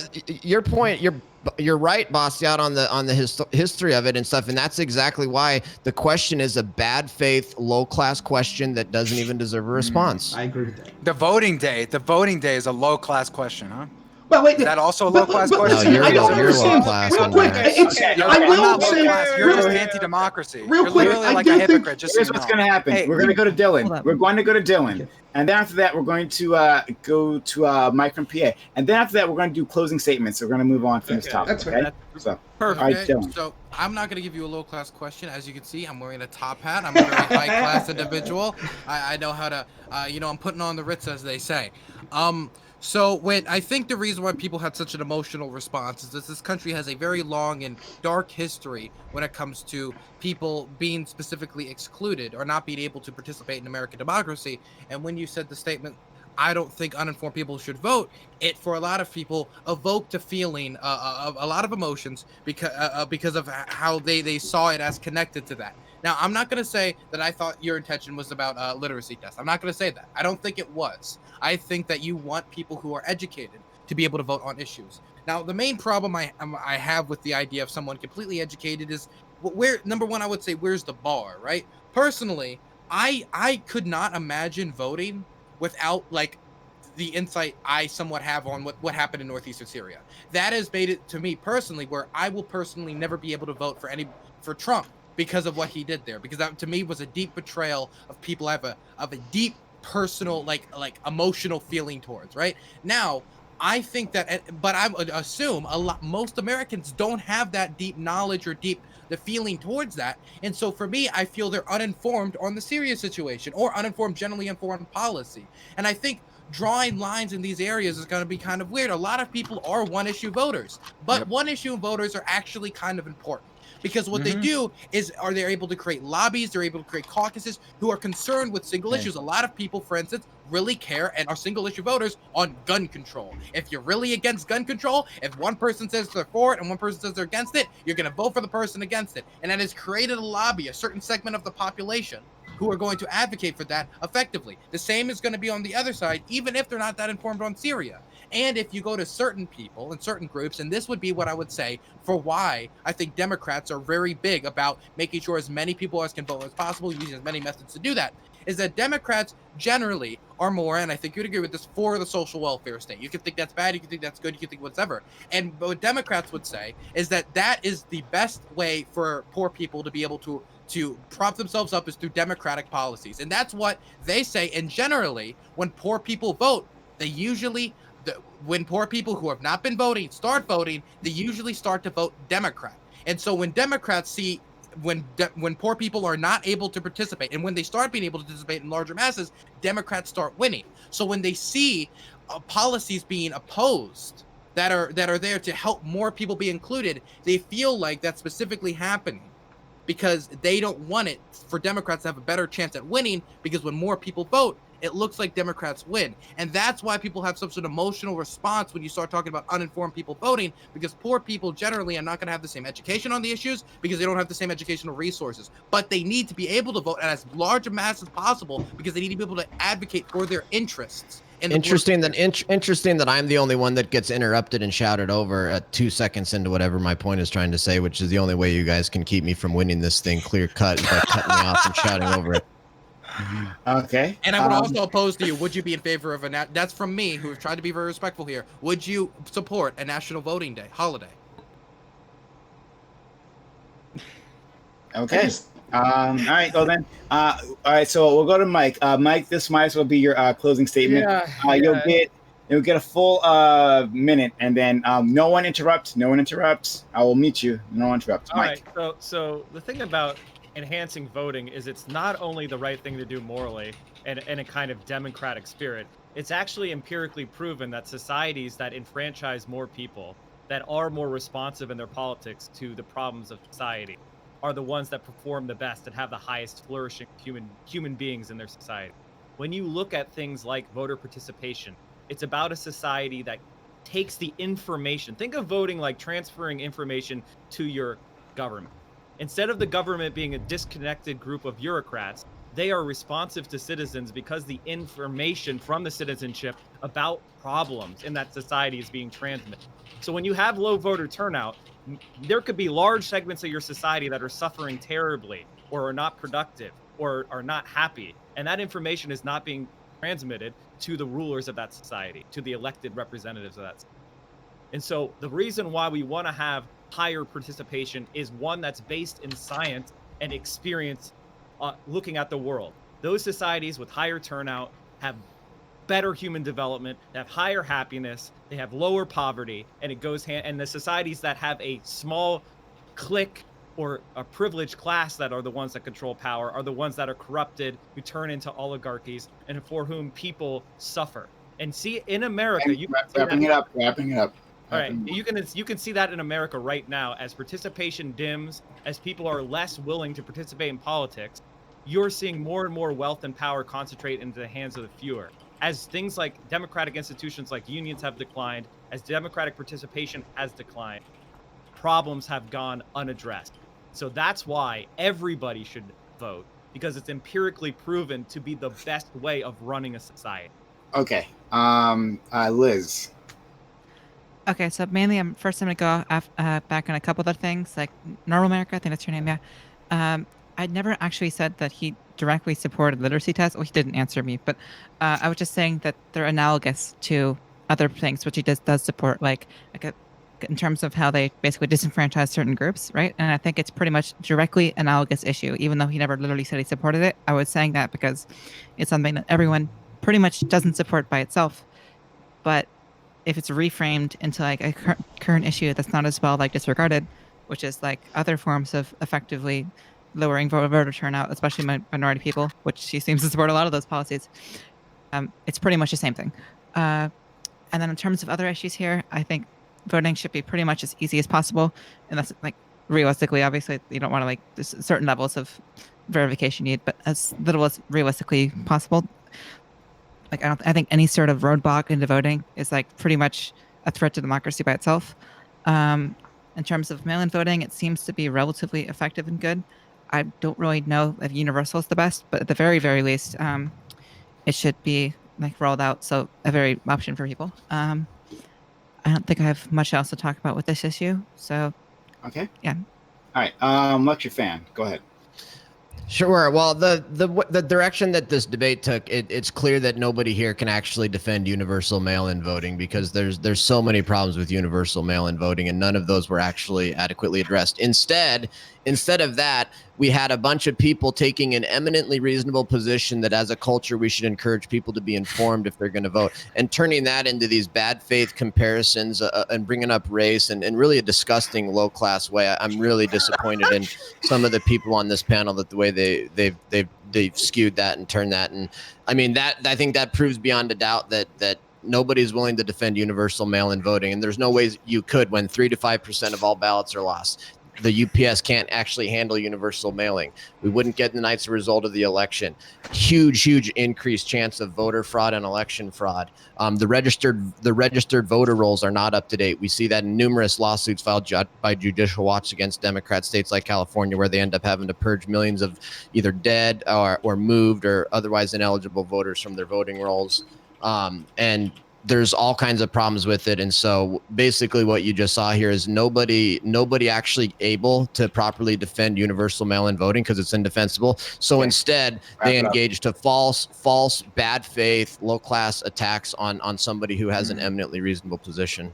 Okay, lecture fan, I'm officially one of your fans. I'm loving all of this. This is amazing. An amazing experience. I love every single second of it. So thank you for that. It was good. It was good. We got to go to our good friend Bastiat here. Bastiat. Look, the 3 to 5%. Again, I couldn't find that anywhere except for in one state in one election. So this notion that it's 3 to 5%, guys, 3 to 5% are all lost is just CBS. It's just it's not true. Beyond that, though, I don't understand the point you're trying to make here, because it's about trying to have like we all defended mail-in voting and universal mail-in voting here. At one point, I said even if you were right about the 3 to 5%, nothing about that proves some kind of erroneous or massive issue of fraud. That's another personal decision to make, even if you're right and you're not right. So I guess at the end of the day, it's really disappointing because. It seems like, if the question is, how do we make it easier for people to participate in our democracy? Look, I don't want to make it mandatory like I think it sounded like Mike wants to, but short of that, I mean, just about everything you can do to make it easier to vote, to preserve your right to choose to vote is a good thing. And so, as long as you're not actually sacrificing the legitimacy of your election in any real way, and it doesn't seem like there's no proof that anything we propose here tonight really does that, then making it harder for people to vote cannot help but be exclusionary, even if you don't mean it to. Maybe you don't mean it to, but in practice, that's how it works. Thank you for that. Rob. Yeah, thanks. So, I largely, although I think it was a bit ridiculous you didn't answer the voting holiday question, I largely agree with the lecture fan on a lot of what he said, and I think Endernax did a fantastic job of winning this position for our side. At the very beginning, I agree with almost all of what he said. It was conceded that there are all sorts of conspiracy theories coming off on the left about this. No answer to that. It was conceded the reason that there's less funding is that there's far less volume, particularly under COVID. It was conceded that Obama was reducing the USPS as well. It was also, I feel it was conceded that the most effective form of voting is in person, and only, it seems, majoritarily the Democratic Party is dissuading people. Even as they encourage people to go out and violate social distancing orders to protest the USPS, they're dissuading people from voting in person. Ignoring election fraud is a huge mistake. I want everyone to vote, but we need to have secure elections, which is why I don't think lecture fans' positions are unreasonable. I might quibble about some of them, but we do need to make sure that there's security. I think it's funny that Democrats that say that election fraud is a joke, and therefore we should have everyone vote. It doesn't matter. We should send universal ballots are the same people that screamed that Russians using Pokemon Go was election fraud and stole the election, and we had to have meetings on Capitol Hill over that. So on one hand, some memes on Pokemon Go, that's election fraud. Oh my goodness, it's the end of the world. But sending ballots to registries that we know are criminally not up to date, and when thousands upon thousands of people would get these ballots that would then lead to fraud is terrible. No one answered that Dems could have funded the USPS if it's really important this time. Congress controls the purse strings. They control the House. Not one Democrat spoke up and said, we need to fund the USPS. Mike says that more wealth and power, the less people that vote, more wealth and power, those people will have a bigger voice. That's true. That's why they overwhelmingly vote Democrat. The wealthy. All right, thank you for that. Yeah. I really appreciate it. All right. So we'll go to Dylan, who's having a lot of fun. Yeah, I'm having a lot of fun playing with my cat right now. But when it comes to like what Rob was talking about specifically, I just want to comment on this quickly because I know I'm never going to get addressed again. When it comes to Pokemon Go and the Russians, I don't believe if there was ever an accusation about the Russians participating in election fraud. It was more about them interfering and trying to influence the United States elections. And I get the kind of coy humor, but I just want to make sure that everybody, the accusation was never election fraud, as in they got mail and sent it in trying to be like, we're gonna get Donald J. Trump elected because we're gonna save Crimea. That was never the intent. It was the idea that they influenced using the certain agencies to try to produce certain misrepresentations of what was going on in reality to try to get whatever candidate they wanted to win. And we could have a different conversation about that at a different day. When it comes to this, I mean, Lecture Fan is gone. I really, even though I memed at the beginning with the boot and the hat, I'm a panel host and I never get to have fun. Okay, I just wanted to have fun for once in a while and joke. He's never coming on another panel. Joke and have a haha moment.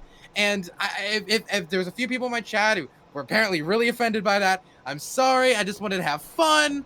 I like comedy. I like comedy. But I do want to say that I do think Lecture Fan. I'm trying to act in good faith, and he can't hear me right now. But I would like, maybe if he sees it in the future, that I would really genuinely like to hear the answer to the voting day question. Because it's really weird, because like if everybody is so curious to know it, it's really weird that you're like standing back. I get maybe you think it's coming from a bad place, but I mean, you'd have to say that like every single person, including Rob, were trying to undermine you with asking the question. It's kind of weird. And I'm gonna get one little last joke in there. I mean, maybe Trump hasn't made a statement on it yet, so you don't know your opinion yet. But I mean, we'll wait a little bit. We'll wait a little bit for him to make a statement on it. Okay. I think Lecture Fan left.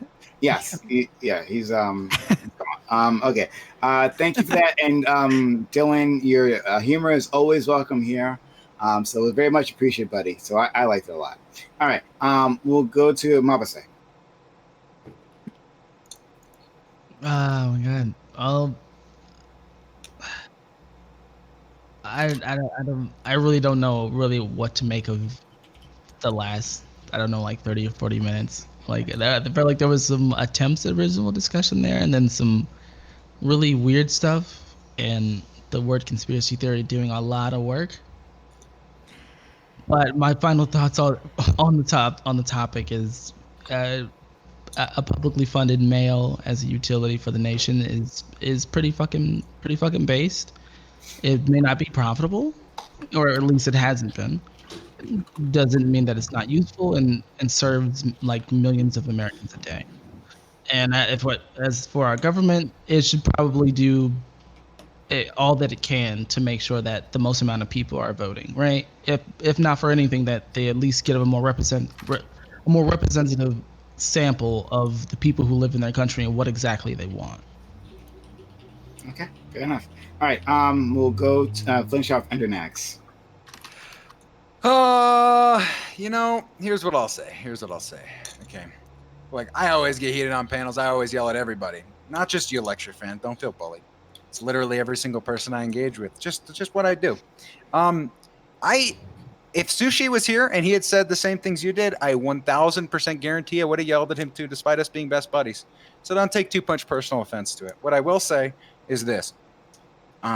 You, at the same time you say that you want to mandate some sort of like cultural norm for people to be informed when they're voting, you're also talking about repealing things that make it much more accessible for people to vote. You literally listed it off, and I'm going to rewatch the VOD after I'm done, because I have people from your chat coming into my chat telling me that I was lying and strawmanning you.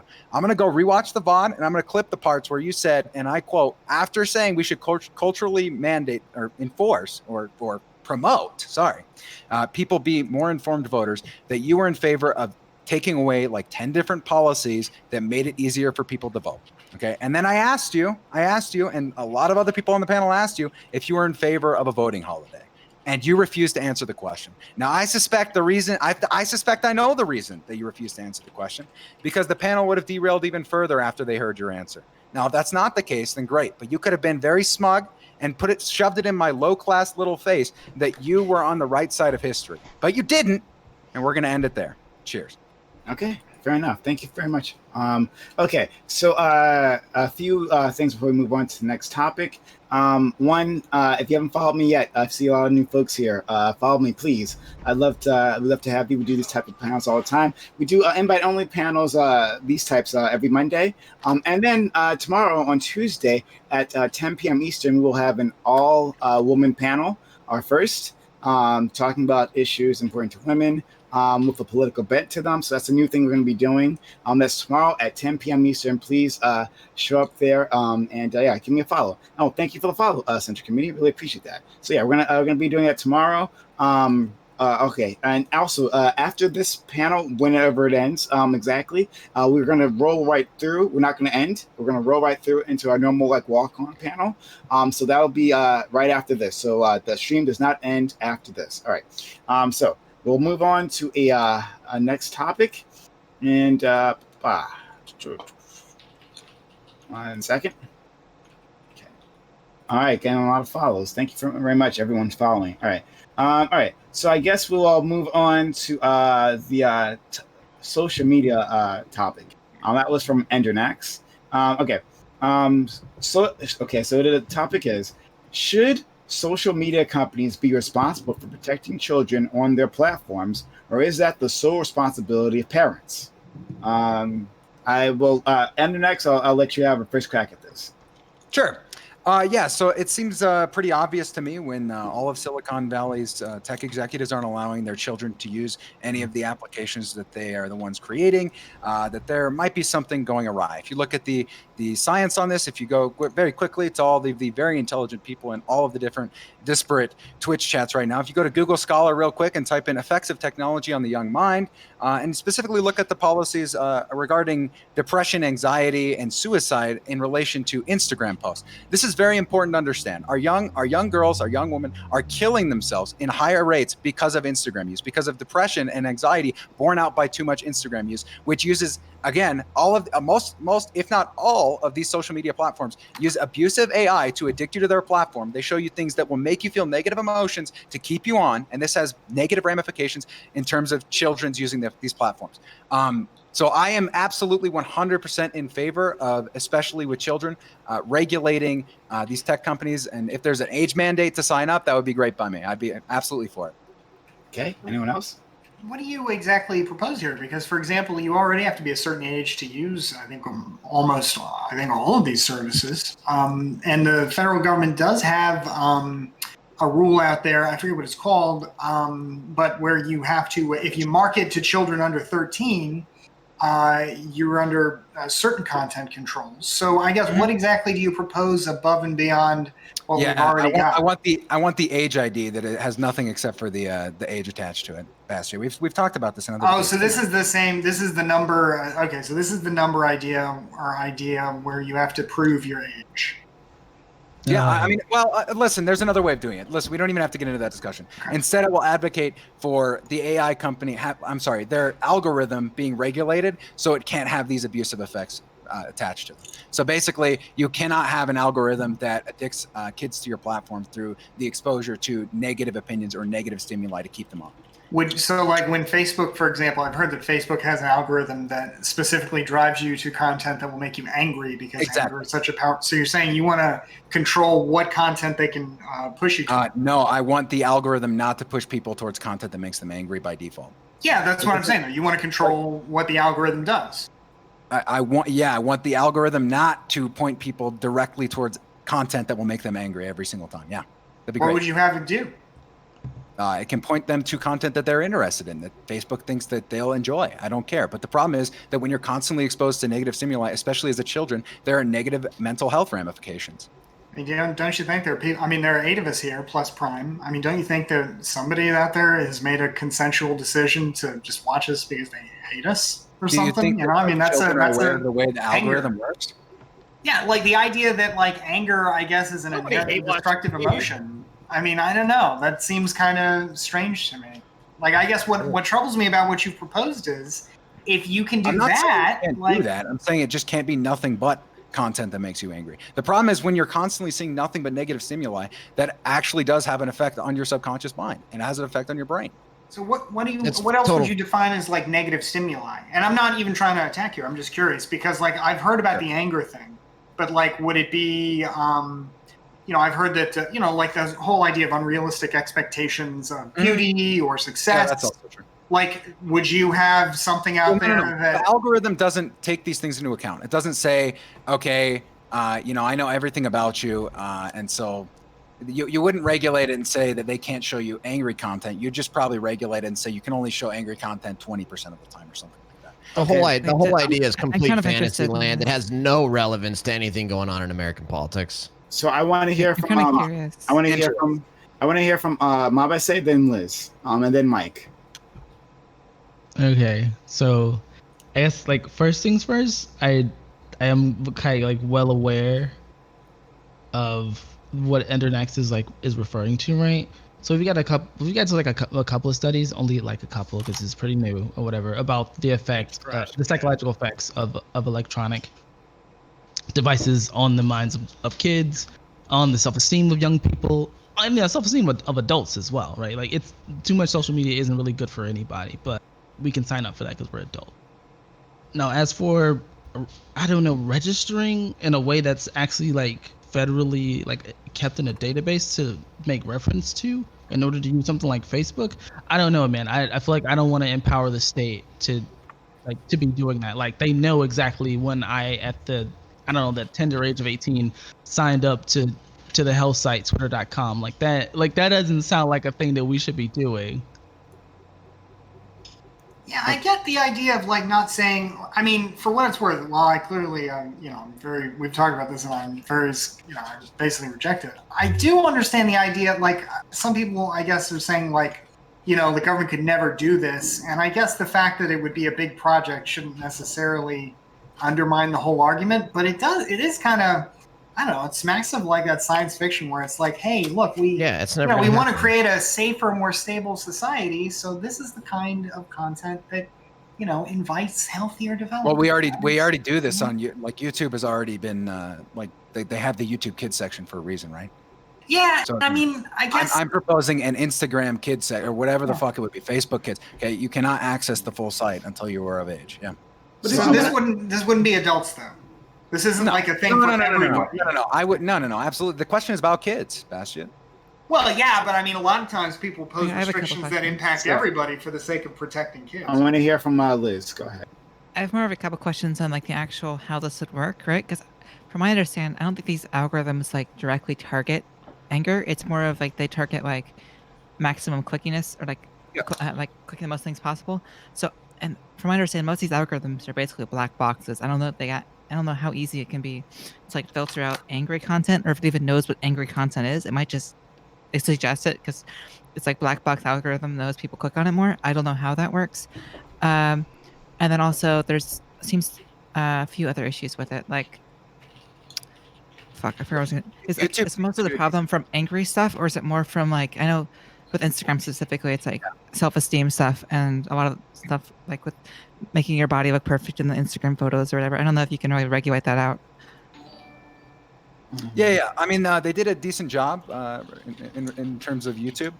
There were still some problems. It wasn't perfect. There were kids who were still getting exposed to certain content that wasn't appropriate for them. But these sites actually do have a tagging system, and they have machine learning AI basically that allows them to see certain tags on different content. And now whether or not they're going to tell you that, I don't know. But the idea that you should have a kids section on these platforms if you're going to allow individuals under 18 on, I think it's completely reasonable. I think I don't to answer your question though, I don't know specifically. Personally, I'd like to see it made. So I'm sick of all this fraudulent Twitter polling. So I'd actually like to see you have to use your ID to vote in Twitter polls going forward. Okay, I'm sick of it. True. True. We must protect the integrity of our winner of the hair poll would have won that one, huh? You're right, Bastian. When more people have access to polling, I'll win more polls and you'll lose more. You're right. Oh, we'll go to Mike, and then we want to let our conservative friends in after that. Mike. All right, I think what's happening here is an acknowledgement of the power of big tech in our daily lives today, and the necessity that we start to break up and disconnect as many of these profit-making entities from one another. For example, like Google and Facebook control a huge percentage of ad revenue, right, in our society. So it used to be that independent media content producers sold ads themselves, and they were directly supported by people buying ads. Now, and that resulted in, for example, lots of local newspapers, local television stations, and all those things have been largely consolidated out or gone out of business. And so this stuff that you're talking about, the way the algorithm affects us negatively, or whether it's an intentional design or something that happened by accident, we should be looking at the effect, right, and in our society, and we need to be reducing the power of these institutions. And so we should, like, the idea that we should have something as powerful as Facebook, Amazon, Google controlling and having that data available in such a concentrated way, and they can use that to influence society for their own financial benefit, because at the end of the day, they're for-profit corporations, instead of having a democratic check or any kind of look from the outside to see what benefits society as a whole, seems to me to be very invidious and dangerous. So that's what I would like to see is more democratic control, breaking up these big monopolies, breaking up these big concentrations of power, separating things from content creation away from. Sorry, what is that? I don't know what that noise is. Liz is hitting her mic.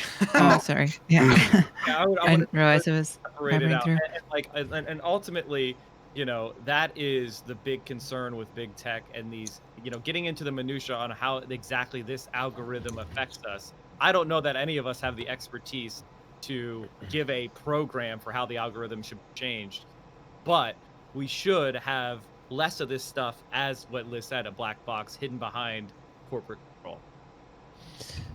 Let me get in here. I think the whole idea is completely irrelevant. It's got no connection to what's important in our country right now. It's up to parents. It's up to parents to not allow their kids to be on social media.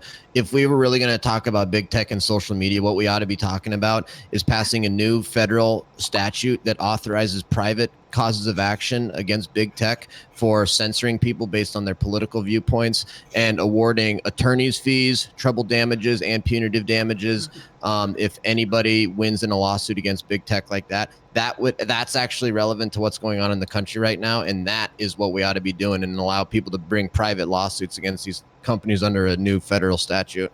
Thank God these companies are big enough and not broken up like Mike wants, so they have the power to push back on Lecture Fan's ridiculous ideas. Wow. Lecture Fan, anti-free market, anti-capitalist? What? Crazy. Okay, well, first of all, let me say something about, like, individual responsibility of the parents. This is the kind of stuff that leads to collapse of societies, because we turn off our reason and we just blindly say these platitudes like individual responsibility, instead of saying, how are these things affecting us?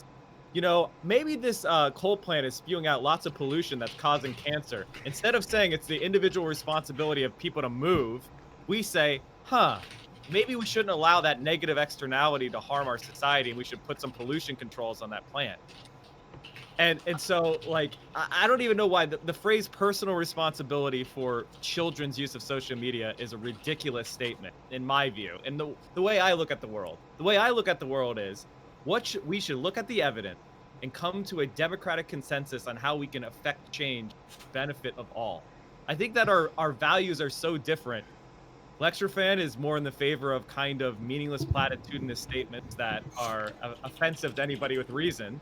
And I am in favor of the stuff that has been proven to work empirically. I love that freedom is a platitude. Great. Would you call him low? What does that mean? Wait, would you call him low? Wait a minute, because Lecture Fan is making the point that I am inclined to agree with, but he's making it for a very different reason. And then his idea of freedom totally goes off the tracks when he says, by the way, though, if you want to ban the conservatives, well, you need to be sued for that. We got to go.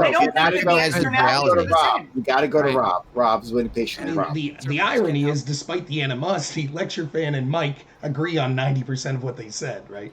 That's the irony, because when I'm listening to you, Mike, as a conservative, or even more important than a conservative, as an independent content creator, I'm sitting there going, yeah, you're right. Like, it's ironic that we see how much power we give these organizations, these social media companies.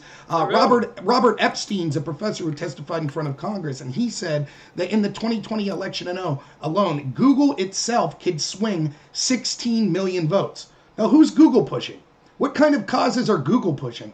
It is overwhelmingly left-wing causes. And when we talk about when we look at this subject in conjunction with the last subject, it seems very odd. Well, not odd, but it seems like there's some tension here where people are saying, yes, we want as many people to be informed as possible. Yes, we want people to go out and as many as vote as possible. But at the same time, Bastia, you're like mocking the idea of, oh, well, we should be able to censor people like Lecture, and oh, you just because conservatives get banned. It is an outrage. It's an outrage that we have private corporations that are stronger than almost any country in the world, and they'll be able to be kingmakers and choose who they want.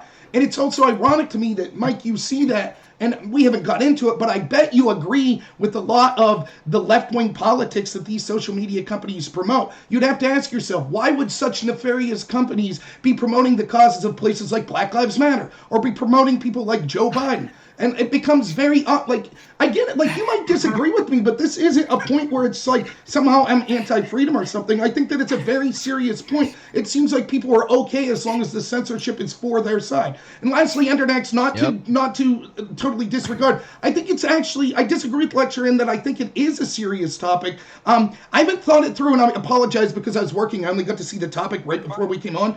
But it's like, it's likened to, like, addiction from cigarettes. If we could prove that social media has some sort of addictive properties, what's it matter if it's mental or if it's physiological through cigarettes? So I'm not sure exactly how you would implement something like this, but if it's just literally having a kids only section, I don't really see a problem with that. And I think it is important to help our kids.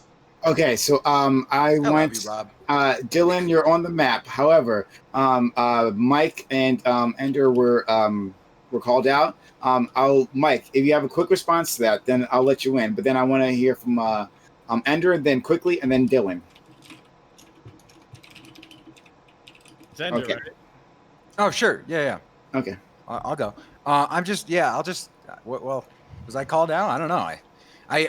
I'll just, like, as long as I could demonstrate that it does cause harm, that it is something that we can do, and I just asked this in Bastia's chat, but, like, it is something that we can do, and that it wouldn't have, like, a whole lot of adverse effects, would you be in favor of it? Like, and if you, I mean, I feel like most reasonable people would say yes, so I don't think it's going to be that contentious. But Rob, I just want to say, Rob, honestly, man, you're the most wholesome person, and like, I'm a dick. I have never actually been mad at you, and I don't know how that's possible.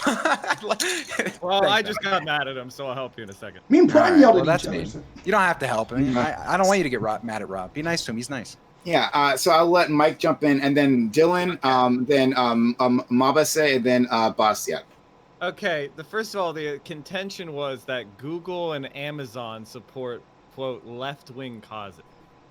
And I believe that's because a few brands calculated that it would be good for their social capital to put out tweets saying support Black Lives Matter. Or when you're playing COD, it had a pop-up screen that said Black Lives Matter. And imply that is in any way linked to left-wing causes. Who are they supporting financially, Democrats or Republicans?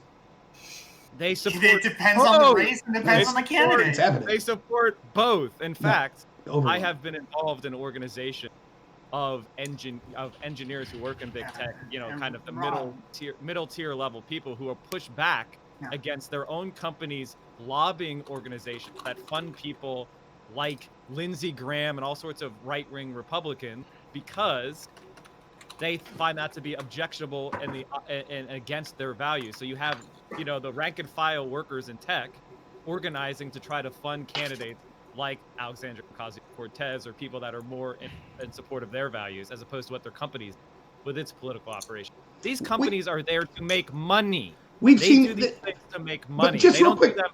we've seen we've seen all sorts of people that were whistleblowers inside these companies say that the orthodoxy within those companies made it hostile to be a concern. Like, I get what you're saying, Lecture. They just laugh when, when they can't respond to the. So I see your frustration, Lecture. I'm sorry. The reason why they don't like it because they see them as neoliberals who are gripped. Like, I'm not saying this personally.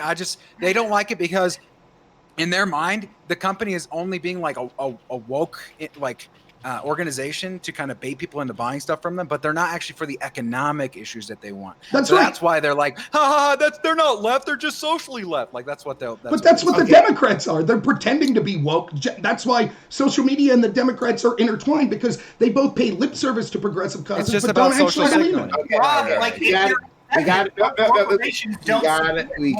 Corporations will just do whatever's profitable for them, right? So Exactly. if society is turning more woke, most of society supports Black Lives Matter. that means they sell more shit. They don't think they have any actual ideology. They just do whatever makes them more money, which in this case happens to be support their financial interests. Why did Gillette lose $8 billion last year then? Dylan is next. Dylan is waiting right Wait, hold on. I was in the middle of talking with fucking 5 people. Okay.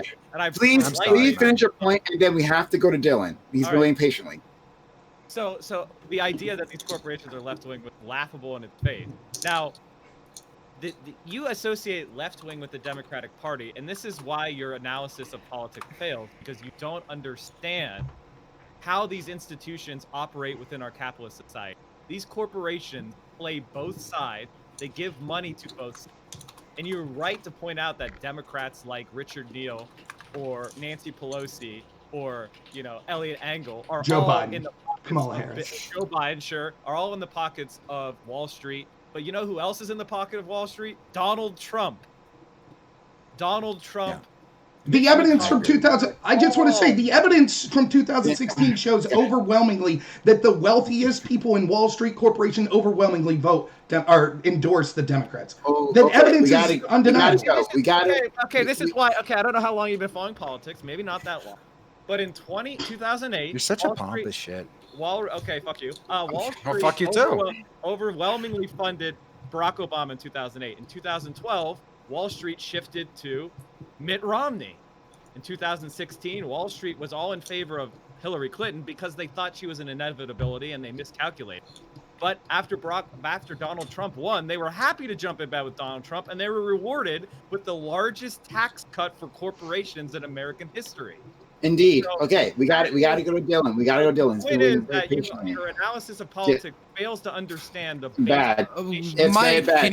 Mike, Dylan, okay, I get it. Yeah, please. Democrats are all capitalist shills are gonna kill all the poor people. I get it. Democrats Look, okay, I get it. Okay, Wall Street's gonna, eat the babies. Okay, cool. Look, going forward, I forgot everything I was gonna say. I gotta now.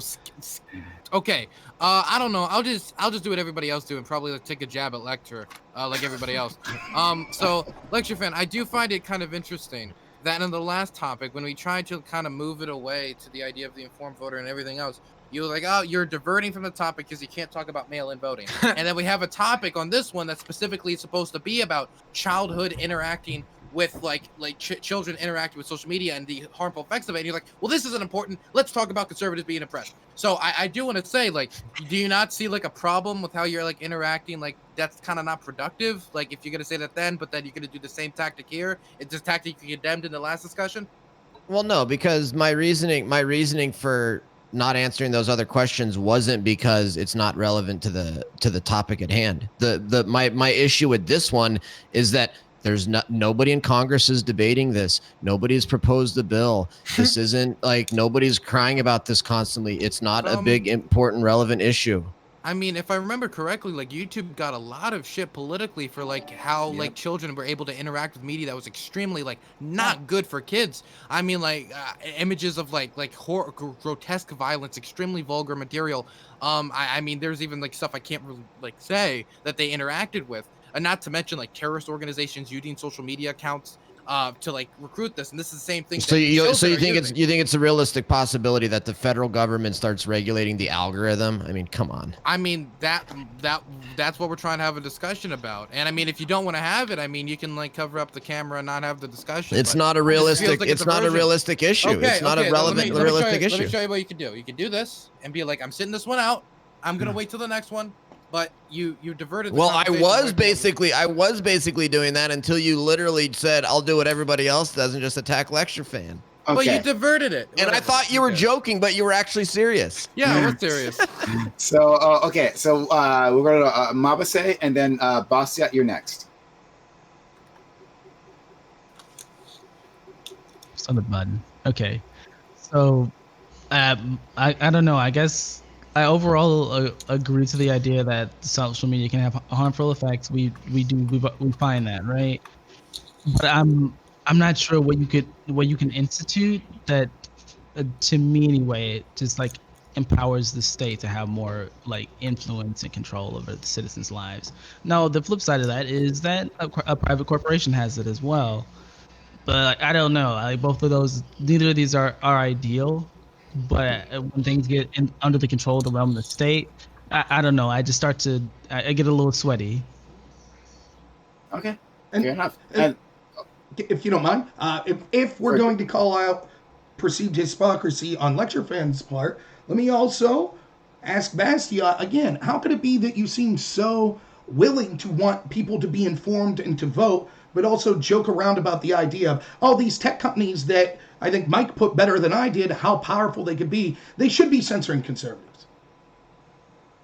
I do think they should be able to censor whoever they want. Yeah, I have no issue with that whatsoever. And if you don't want to get censored, I suppose don't create, don't be such a borderline fascist that it becomes absolutely impossible to run advertisements over the nonsense that you're saying. So yeah, I have no issue with that. To the extent, for example, that you get banned from YouTube, there are other video sharing sites, you get banned from Twitter, go to Parlay or Parler or whatever, and to the extent that these platforms really are banning too many people, then other competitors will arise. But, beyond that, though, the thing I really don't get is how can you lecture fans say that Endernax's idea is ridiculous and then simultaneously say, but, what would be great? Would be if we create a new cause of action where you can sue and get attorney's fees if you get banned from Twitter or you get banned from Twitch, or maybe even if you get banned from Lecture Fans Discord channel. I don't know really how far you want to take this, but I mean, if you're gonna go after his perspective, not on some argument of individual freedom is a priority, so I think this is bad policy, but of no, this is impractical and ridiculous. You just proposed the most ridiculous cause of action imaginable. Okay, Bastiat, here's the thing. First of all, you can say all you want that tech companies should be able to ban conservatives, but they should not get Section 230 liability protections if they're going to do that in bad faith. So you can't have it both ways. And my point was trying to bring the topic back to something relevant. It's like, I don't know if you know this, but the Trump administration is doing executive orders on Section 230 and promulgating rules and regulations. There are discussions in Congress about how to stop the tech censorship. So I was trying to bring it back to reality. In a world without Section 230? Do you think you would exist in a world without Section 230? I mean, because I'm really skeptical of that. If you didn't have that kind of protection, if the platform couldn't moderate itself, why would they host political content from small streamers like us? I mean, who don't really bring in as much money as probably they represent legal risk. I mean, why would you even exist on Twitch? You'd be much easier to get rid of and just have more people like, you could have really big people like Hassan who bring in a lot of money and are probably really rich. Okay, really rich. So let me get this right. Instead. So the reason that we're able to do this stuff is that we don't represent a risk. Wow. We just represent a profit center, however small we might be. A neoliberal who claims to support the free market and things like that. You're literally taking the position none of these companies would exist unless the federal government passed the statute. Oh my gosh! It's because you're saying that the alternative is that the federal government should be able to squash them by suing them if they ban somebody. And by the way, it's easy to say, well, don't ban mainstream politics. Okay, hey, I don't want to ban mainstream politics. I don't want you to be banned from Twitch for being a conservative, but I do think it's a good thing that Twitch can ban Nazis, for example. I think that's a good thing. And every proposal I've ever heard for protecting political views is always about protect all the political views, guys. All the views, they're all good. We can't discriminate against anybody's politics. Well, that's real fun until you got people waving their swastika banners and their hammers and sickles, and there's nothing you can do about it because, of course, otherwise you're discriminating against them and they'll sue you for attorney's fees. So real quick, just to say that you were okay for censorship of groups that you don't like, but worried that's what you said. You said, I don't call it censorship because the government isn't doing it. Real quick, you had you say real quick. You were okay if conservatives got censored. You said you made fun of that lecture. I haven't heard Lecture Fan be a Nazi. You were okay with him potentially being banned from platforms. That's what you said, or being silenced. I hope now you said. Then you said, it could lead to, if we implemented these, it could lead to everyone, like content creators like us, being banned. But you just said that you would be for banning people with hammers and sickles. Now, some of us here might be Marxist. Is that true? Are you in favor of banning these Marxists as well? Which I deeply dislike Marxism. Let me tell you right now, normal America, I get rid of all these Nazis and communists. But listen they here, shouldn't be, they shouldn't be platformed. Their ideology will literally lead to the deaths of hundreds of millions. Prime, I'm defending the Marxists here. Do you get the irony of that? Why? You are not defending the Marxists. What you are doing is defending a proposal that would ensure that they have no chance, right? What I'm saying is that I shouldn't be the one making the decision here. All right, I shouldn't be the one making the decision here through the government requiring it. I'm saying that Twitch should keep on doing like it's doing now, where basically, as long as you're not a threat to the institution itself, they'll let you say whatever you want. And if you are, then for the health of the platform, they'll ban you. That's the way it ought to be. Instead of you saying, well, hey, it's censorship if my views aren't allowed on this platform. That's ridiculous. If you create an obligation for them to allow you on the platform, you are forcing them to platform your views. You're forcing, in effect, words in their mouth. I want to hear from Endernax and then Liz, who is doing something. But Endernax first. I think Bastiat's basically completely right on this. I mean, I don't really have an issue insofar as it seems like, again, when these people, when the people down there, maybe on my screen this is different, but they say like, oh well, that's just because the way what positions get platformed in modern society, they don't really care about anything. They're just trying to sell a product. Well, that's exactly what happens. And the truth is this: in modern discourse, you're probably not going to have Nazis or tankies be valid speech. Now, right now, interestingly enough, I don't know what Twitch's problem is, and I will criticize them till the end of the earth. They currently are platforming tankies, and there's a pretty prominent one who says some pretty bad things on this platform. But you know what? Whatever. I don't know. To me, it seems like it's more messy to get the government involved in regulation of speech. Say the name. Who's the people that are saying the bad things? I'm not saying names. You can. Hey, redacted. You can figure it out yourself, buddy. Okay. Okay. Why are you such a coward? Why wouldn't you just call the people? No, it's redacted. Come on. I'm not a coward. I think I kind of sound like one. Okay. So I want to hear again. I want to hear from Liz, and then I'll hear from Dylan. Okay. So, Mike, I sort of agree with you.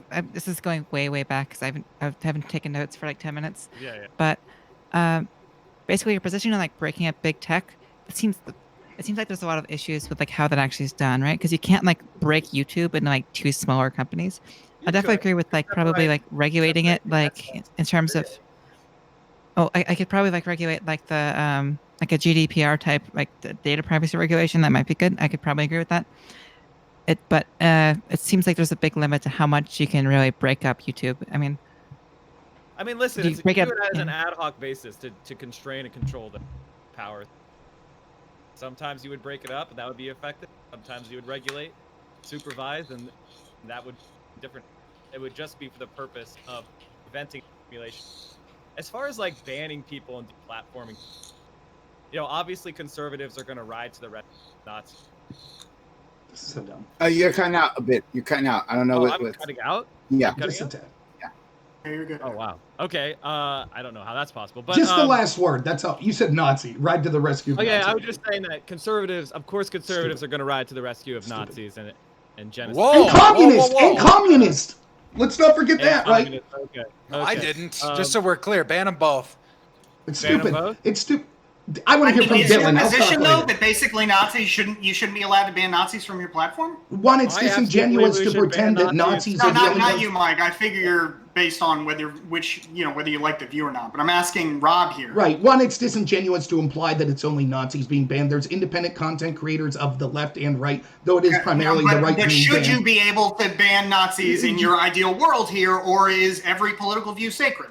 If you are promoting views with the intent to cause violence specifically, then there is room to cause... Every political view is backed by violence, my man. That's what the state does. Whether you agree with the goal or not, it's all violence. So that's the threshold. You got nothing. I'm not talking about the state. I'm talking about you as an individual, as a content creator, promoting violence, not the political goals and what you think political violence should be like. Because here's what happens. Just like the old question of, is it okay to punch a Nazi? Yeah, I guess it is. Okay, and all Trump supporters are Nazis. Is it okay to ban a Nazi? Yeah. Right. Oh, well, all Trump supporters are Nazis. Lecture King's a Nazi. Let's ban him. Prime's a communist. Let's ban him. Wait. So what if you're promoting for the state to do some sort of violent action, right? Because I don't know if would that be under the definition? Because if a tanky says I want to kill... One at a time. Wait, sorry. I'll let Liz finish. I will let Liz finish her point, and then we got to go to Dylan. Go ahead. Because sort of as Bastiat said, right? Everything is violent in a way, right? So if you have a tanky that's saying let's kill the landlords to the state. Get them out. That's political violence. But what also is political violence is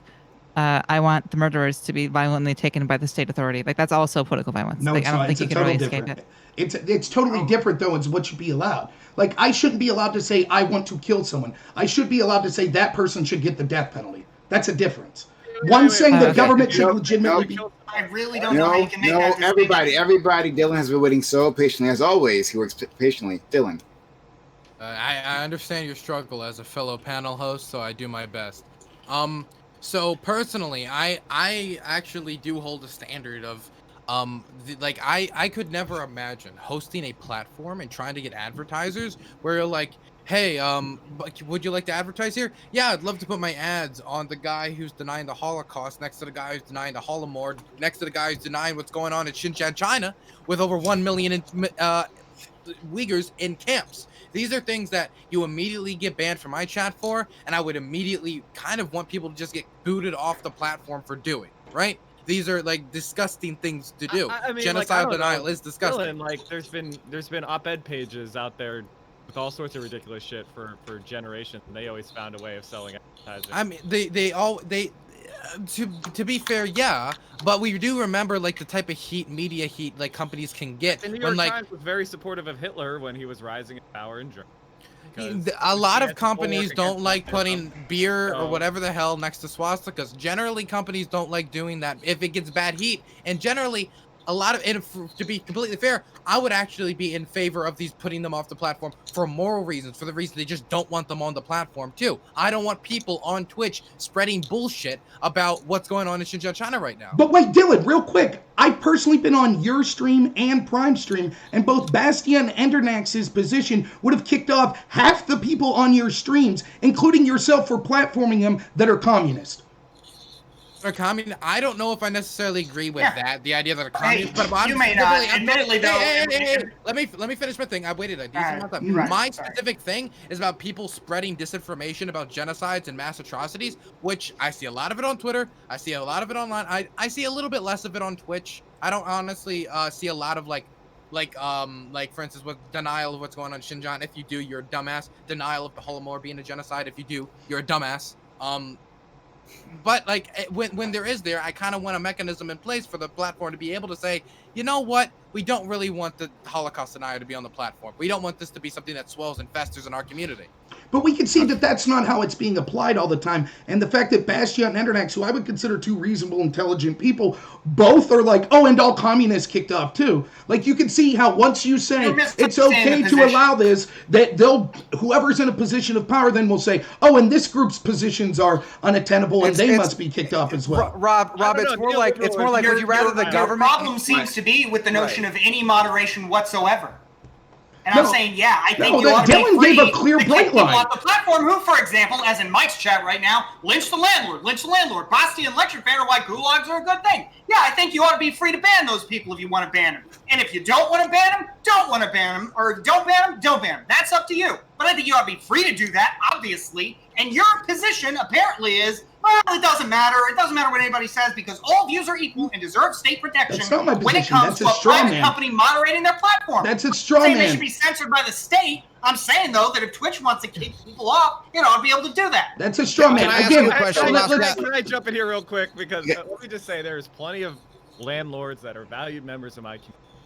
And as a democratic socialist, I would never advocate in favor of Mao's land reform policy. I don't think that that's the right way to do it. However, I mean, I think the thing that's something akin to it. There's something that's interesting about these discussions is there's a kind of a desire to equivocate things that are not equivalent. Like Nazism, fascism, people that are advocating for the genocide of people are not equivalent to somebody who advocates for a different economic system. Now, if somebody advocates for some sort of specific targeted based on race or something, then you could equivocate that. But there's no equivocation between an economic philosophy and one based on racial science and racial superiority. That's the essence of fascism. So, it's real cold comfort to all those people who starved to death through the economic philosophy of colonialism, British Indians, starved to death in the USSR and China because of their economic philosophy. It's real cold comfort, though, that they died because of an economic philosophy instead of political racist nonsense. Millions are dead any way you slice it. It's all perfectly valid to ban. Wait a minute. If that's the logic you're going to operate on, then neoliberalism has to be banned as well. Because make a case then, and let Twitch ban us. I don't care. But the fact is, we've all made clear how ridiculous it is, the notion that the state could make this decision in any reasonable or consistent way. I mean, sure. I think right now it makes more sense. And that's why my method, I think, is the best, which is democratizing this stuff, reducing the power of these websites, increasing alternatives, reducing monopoly, which is what we see. But at the end of the day, ban Nazis? Hell yeah. These platforms absolutely should be able to. The strong man. Okay. I want to let Lecture Fan and then Endernax. Go ahead. Okay, I just would like to ask all these presumably American people on here, when did you guys stop believing in the founding principle of America that unpopular speech is the most important kind of speech to protect? It's really easy to protect popular speech. And when did you guys stop believing in the idea that you may not agree with everything that I say, but you'll fight for my right to say it? Okay, I'm just curious, when did you guys give up on those ideas, and when did you give up on those principles? That's never been the founding principle of America. There's always been prohibited. Number one. Number two. Yeah, actively calling for violence, which is another problem. You guys can't distinguish between actively calling for violence and just a political opinion you don't like. And second of all, let me finish. Second of all, there is a difference between unpopular speech and genocidal speech. Okay? I think we can make that distinction. Our brains are capable of making. He just said that calls for violence. That's different. That's what he just said. The best way to defeat unpopular speech is by coming up with better ideas and better explanations, not banning it. Okay. Wait. You believe that people are persuaded by reason alone? Do you ever ban people from your channel? Do you ever ban people from your channel, or is it just a total free for all? Nobody's ever banned. Bastia, I agree. I abide by Twitch TOS. Come on, man. So you ban people if they break the Twitch TOS. That's it. That's it. Yes, that's the only thing. Twitch TOS. Yes. I gotta ask that. I have to ask. Just advocated for Doc. Okay. We all got memes. Okay. So Bastia, if the Okay, Lecture Fan. If the case is that the free market of ideas shall pick the winner, how is it Hassan's the biggest political streamer on Twitch? How'd that happen? Because it's a bunch of morons that use Twitch, obviously. Oh, so why aren't you 20,000 Twitch viewers, man? I mean, if it's just a free market of good ideas, you got Lecture Fan, you've proven to me you have the best ideas. You beat me time and time again. Nice. I know. Hassan is a great entertainer. He's a good entertainer. He's fun to watch. He's wait. Okay, guys. Something special about Twitch, or? So I just want to make sure that we're talking about the topic, because we've kind of strayed. Okay, so we're talking about social media and and how it should be regulated in terms of children. That has been tossed out long ago. But let's try to focus on that, not individual streamers for whatever reason. I don't know why. All right. So I said Endernax would get in, so I'm going to let Endernax in. After that, I'll let Liz back in, and then we'll go from there. Go ahead. All right. I cede my time to Bastia. If you ban me from your chat, Lecture Fan, I look forward to the day I can sue you for attorney's fees in a federal court. Look, I guess one of the themes of tonight has been that I feel like I have the most clearly defined ideological differences with Mike. And I actually thought tonight would be a little more sparks with me and him. But it seems like what happens is every time Mike says something, I'm like, well, actually, I think that actually there's a philosophical difference between, for example, coal dust and social media, software. That individual freedom in one kid's situation makes more sense in another situation. But instead, Lecture comes charging in saying, you know what we need to do, guys? We need to, for example, the founding fathers, I agree with you. What do you want from me? Agree with you. That's a fundamental American value, freedom of speech. But it hasn't always been the law of the land. It wasn't until the 1920s that the First Amendment really had that we recognize and appreciate in this country today. Really had the teeth that it had. And even nobody today, tried to ban folks like speech you. Before that. Yes, they did. There was no case because nobody. For example, the same reason we don't have. There were. The same reason we don't have any discussion of abolitionism through the public mail, for example. Speech was terribly crippled in a lot of cases before. It's the same reason we don't have the gun rights cases until now. Just recently is the only time people have actually tried to ban guns. That's the only reason you're seeing recent cases on that. But and it's the same with the speech.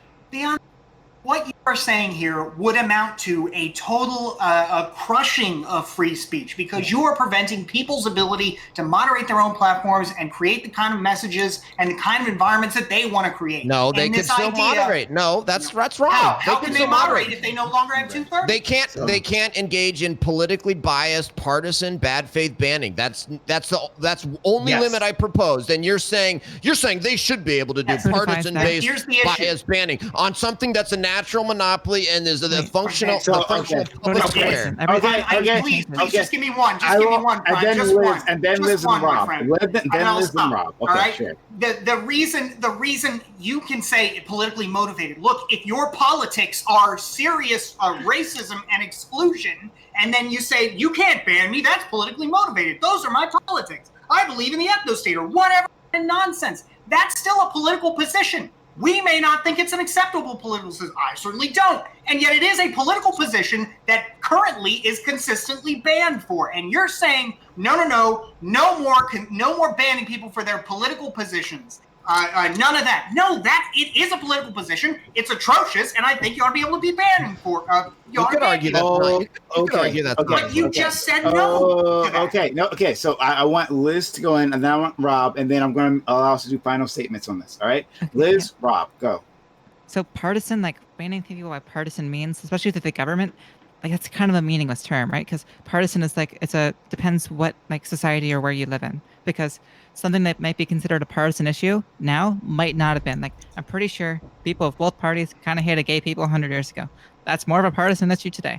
Like if it just happens to not be in like the public imagination, does it like not matter then? This seems like a very strange position that there's no like consistent way of like deciding when not is partisan. Like pretty much everything can be political. So. Okay. Rob, and then we're going to do a final statement. Okay, thanks. Bastiat's conflating the straw man that's going on here, and the obfuscation is that everyone who gets banned is clearly advocating for unattainable policies. They must be all genocidal maniacs if they got banned. There have been left-wing streamers, right-wing streamers, primarily right-wing, but certainly the biggest key is independent streamers that have been taken out for doing things like challenging the orthodoxy of the mainstream media, other things that are mainstream policies that weren't advocating for any sort of violence. And Bastiat, because we've heard from Mike the importance of how these huge tech companies can influence us, and they're able to kind of usurp democracy. Bastiat's okay with that as long as they're doing so to encourage his political ideology. The argument that Lecture Fan's making, I think, was very clear. He made a distinction that said, no, we're talking about it's okay to ban people promoting individual violence. That's okay. It's okay to promote people or ban people promoting genocide. That's okay of either side. That's a condition, or that's something that I would favor. The condition that he's offering is one that I agree with him, that they should lose their protective status that says they're a platform if they are politically motivated and clearly geared toward helping one mainstream political party over another. They're not a platform, they're a publisher, and they should be held account. It wouldn't, like other publishers, it wouldn't ruin the platform, because here's what we're suggesting. I don't think that if we revoke these statutes that all of a sudden, if me with my little channel with 5 people watching hears me say like, rah, rah, rah, genocide, which I would never say, and I reject the idea that somehow because I'm saying that I dislike people getting banned, that, it's all Nazis being banned. It's nonsense, just trying to conflate with Nazis, garbage. But if I was to say something heinous, there's no way YouTube should be responsible for that. However, if YouTube's made aware of it repeatedly, and they continue to allow my calls of violence because it aligns with them politically. And I could give you the perfect example. We had Carlos Maza, for example, who was of Vox Media, who publicly promoted over and over that you should use violence and assault conservatives so that they're afraid to hang out in public. That was flagged thousands of times to Twitter. They allowed that violent statement up. So they shouldn't, if one person says violence and Twitter doesn't catch it, they shouldn't be held liable. But if they're repeatedly made aware of it and allow that call to violence to be left up there because it aligns with them politically, you're damn right they should be held accountable for it. Okay. So we're going to do final statements. Okay. And we're going to start with Mike. We're going to work our way down, and Endernax will get the last word on this. Quickly, though, just before he does that, guys, follow me if you haven't followed me before. We're doing this content all the time. We do walk-on panels all the time. We should allow people from the left and the right to join in and have these conversations. That's just my audience members who can join in with us. This is specifically invite-only panel, but yes, after this, we'll be doing one of our regular walk-on panels. Guys, if you haven't followed me yet, please give me a follow. Okay, Mike from PA. I think you would have to be totally unaware of the way of society is structured, unconcerned. You cut out. Yeah, you can. Yeah, just a little bit. Okay, hold on. Let me. Sorry, I didn't mean to interrupt. No, it's fine. No, it's all right. Is that better? Am I still quiet? You're better now. Try it again. All right. I think you'd have to be ignorant about the concentration of wealth in our society, power, to not see just how much tech has now done. For example, during this pandemic, Jeff Bezos has increased his wealth by almost $70 billion in incomprehensible. I mean, back in just 20 years ago, the wealthiest man in the world, Bill Gates, had $8 billion. We are now seeing accumulations of wealth and power that have never before been. So I think it's absolutely vital that we step in to maintain our democratic republic, prevent the creation of oligarchy who dominates our entire system. We need to step in and create democratic institutions. We need to break these companies up where practical. I don't think that Amazon should be the top retailer and the top internet server and the top, delivery service and all these things concentrated in one company. And we should use the state to accomplish those goals. We should adopt policies like they have in Europe to constrain the collection of information and the violation of people's privacy. And we should do more to make tech democratically responsible. Ultimately, though, I do think that we need to prevent the reemergence of fascism. We see it around the world. Fake news, false information, racial science, fascism is on the rise, and that represents an existential threat. We need to do our best to keep those ideologies in. So, okay, thank you. We'll go to Liz. Okay, sorry, I'm messing with my camera, so I didn't really pay attention to that much. But overall, I think big tech stuff, it's super complicated. I think I'm really scared of too much explicit government overreach in terms of directly about speech itself, whether that be mandating the companies do partisan things, because partisan is a kind of meaningless label, as I said before, or anything similar. I would agree that in terms of data privacy stuff, there needs to be a lot more regulation around that. And democratization of the economy is probably a good thing, depending how you do it. But I do think the thing about the Jeff Bezos thing is a bit misconstrued, because it's if you take it from the bottom of a huge pandemic crash and then it goes back up, it's not really that's not the same thing as them actually getting that much wealth. Increased their wealth. If you go and look, they're actually above. I wouldn't doubt Amazon, because Amazon's stock's been going insane. But yeah. Are you? Sorry, you finished then, Liz? Oh yeah. Okay, fair enough. Thank you. Lecture fan. Oh, I think it's so funny when you've got left-wingers out there who they think everything under the sun should be regulated. The federal government should regulate everything, and Bastier in favor of rules and regulations on this and rules and regulations on that. But then when somebody proposes a regulation on politically based banning by big tech, given the situation and the circumstances here, all of a sudden, oh my gosh, you can't do that. We need no more regulations. We need less regulation. You can't do that. It's obviously preposterous. And then to say that these companies wouldn't exist but for a federal law is the most pro-government idea. I never expected to hear that one at a Bastiat. And the original, I'm glad that we finally started talking about an actually relevant idea as opposed to this thing about kids and social media. Here's the tip. If you're parents, don't let your little kids use social media. Fair enough. Damn. All right, we'll go to Bastiat, who's ready to fight back. Do you think? Look, first of all, they would exist in some fashion, but they certainly wouldn't allow little 100-viewer Andys like myself and yourself to go spout off whatever we want, because we'd be such a legal risk compared to our benefit that it would be a lot harder to host us. It'd be a lot harder to provide that kind of platform to people. So yeah, I think that's kind of a ridiculous position. It's not that it's not just that they quote unquote need the federal government, but it's that without that kind of restriction or on liability, it would be very difficult for them to survive, because you could then go to court and make the kind of claims that you're mentioning. Instead, they host you for free and give you a platform which you can say and do almost anything with some relatively wide ranging restrictions. So yeah, the current law does a lot of good, I think.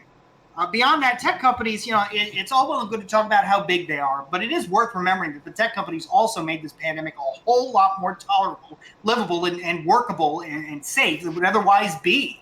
Like, if we didn't have Amazon, we didn't have all these online communications platforms, I don't know how we could have, how we could have maintained anything like a decent standard of living. I don't know how we could do it without this kind of modern technology. So I'm glad that they exist. I think private property ought to mean something, and you ought to be able to use your platforms in the way you see fit. Now, I will say that to the extent that there are companies violating our antitrust laws, there's a case for that. There's a case for some kind of regulation. But the kind of regulation that you're talking about, Lectured Fan, would cripple these platforms. I mean, the kind of regulation that Mike is talking about would cripple these platforms too, but I guess that's by design for him. He wants to break them up, make them smaller, whatever.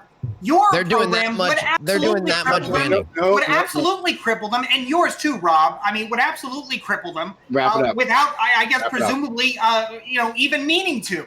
So it's unsustainable, and if you think these platforms ought to exist, you ought to leave them alone. Okay, Rob. So first, I just want to say real quick, Endernax, I did think this was a thoughtful topic, and I apologize that I didn't have more to say on particular what was going on with the young people angle on this, but your position seems reasonable to me. I also want to say to Bastia and Mike and others that are on the left, you're right to say there is like hypocrisy on both sides on this. I myself being part hypocrite on this because I usually champion the free market, and I'm certainly taking a position that is anti-free market. And it's not something I do lightly, Liz. I really do agree with you that there are problems when we start having the government go in. We didn't get into the ins and outs of the best way to do it because we're all hyperbolic and yelling at each other, but that's the truth. It's a difficult conversation, so I did appreciate it. But yeah, I'm with you, Lecture. I thought that it is funny how they're for regulating so many things until it comes to, as Mike says, they acknowledge, no one challenged the fact that a researcher on this said that Google itself could swing 16 million votes. They ignore the fact that it's obvious that these tech companies lean to the Democratic Party. That's absolutely what they do. It's undeniable when you look at the data. For example, companies like Facebook, other places, not only do we have whistleblowers talking about how they're hostile to conservatism, we see that their leaders are backing Democratic candidates, but we see that the donations that come from those companies go almost exclusively to Democrats. They say, yeah, but Wall Street donated to Donald Trump too. What does that have to do with the tech companies? Again, that's what we're talking about. They all almost universally donate to the Democrats, except establishment Republicans like Romney and Mike Lee that they're just donating to so that they won't pass the laws like me and Lecture Fan are suggesting in the first place because they're sellout Republicans. And it's ironic to me to see so many people that not so many, but like Bastia, for example, to say in the last topic, I want people informed, I want everyone to vote, to now say, I don't want communists to have a platform, I don't want right-wingers that get canceled to have a platform, I think that we'll just say they're Nazis. It's nonsense and it's hyperbolic, it doesn't help advance. We know that the majority of people that have been censored from social media are not Nazis, and it's disingenuous to say it. Lastly, Lecture and myself, I think, puts forth a reasonable proposal that anyone with direct calls of violence should be censored. It's absolutely within the right. And so to conflate that with, well, the state is always violence, therefore if anything, Bastia, that's an argument for why Nazis should be allowed to speak. Well, if Democrats are allowed to speak because they advocate for a state which is violence, then Nazis should be allowed to speak. It's absurd. It's clearly conflating the issue, and I just think it's childish and unhelpful to assert everything is like Nazism. Okie doke. All right. Nice way to evade the issue of Nazis altogether there. The homie Dylan Burns. Go ahead. So I'm gonna comment on the original topic. So the idea that parents are smart enough or agile enough or at all to like regulate what the kids see online is ridiculous. I can tell you my grandparents did their best, their absolute best, but man, I still was able to get to the hub at the end of the day. I'm telling you. And all the kids will be able to do it the same way. Same goes for Instagram, same goes for Twitter. The kids will make alt accounts. It's going to happen. And when it comes to online pornography, I'm telling you, me being able to click, I know it's a hard system. It's hard to crack, but here's a tip. When it asks you are 18, it actually doesn't kill you if you click the OK button no matter what age you are. So this, I mean, you could like pretend the parents are like smart enough to do it, but trust me, kids will be able to get through. I don't know what, I know when I have kids, I'm going to do my best, but they're going to get it through to some extent. I know everybody on this panel, I don't care who you are, that's probably going to happen with your kids. Or if you don't think it's happening right now, if you have kids, it probably already is and you just don't know it. It's gonna happen. So I think the idea of maybe put a few more regulations in case to maybe not stop all of them. It's gonna be impossible, but maybe a few more isn't a necessarily bad idea. I don't know how. We never got to get into ideas of like how we're gonna do it. I have no clue, but you know what? We can have the discussion another day since we didn't get too deep in the topic. Kids, Dylan was talking about LegoHub.com. That's what he was talking about. He jumped on that. He was really excited to get on that. His parents won't let him, but he decided to go on that one anyway. So bad Dylan Burns. Don't go Lego Hub. I love Legos. What can I say? Lego head. Mama say. All right, holy shit. So like on the original topic, I mean, I don't know if the idea is to, I guess, through market means or something like that, to encourage these platforms to all include some kind of kids version or whatever, like what YouTube attempts to do, or what like Netflix will do. You put them on the kids section of it. And I think the same thing with Hulu. Like I could see that, but I still remain leery of anything that involves something like the federal government, like coming in and interfering with regulations about what people will and will not see on their feeds. Like that just seems like a really bad idea and would be super ripe for I guess ripe for like partisan abuse, depending on who the fuck is in power at the moment. Okay, fair enough. And Endernax, last word on this.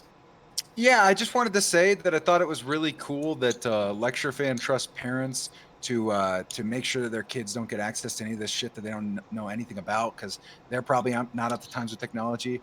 But he doesn't trust individuals to actually be informed voters. That's all. All right, we'll leave it at that. Now I'm going to give space for anyone who needs to leave. I am going to take my leave, and it was a great, entertaining stream. I'm sorry that I didn't get to spar more with Bastiat. I mean, I think that's what you find is you end up having to correct your conservative brethren on their incorrect opinions all the time. It's embarrassing. But no, I loved it all. Great to talk to you all again and to meet you. I'm sorry. I'm sure I'll see you all again soon. Yeah. And let's hope so, Mike. I hope so too. Prime Kates, great job moderating. I know you had a tough panel, and if you would like to watch more Mike from PA, and who wouldn't, you can see me at twitch.tv/Central_Committee, and check that out.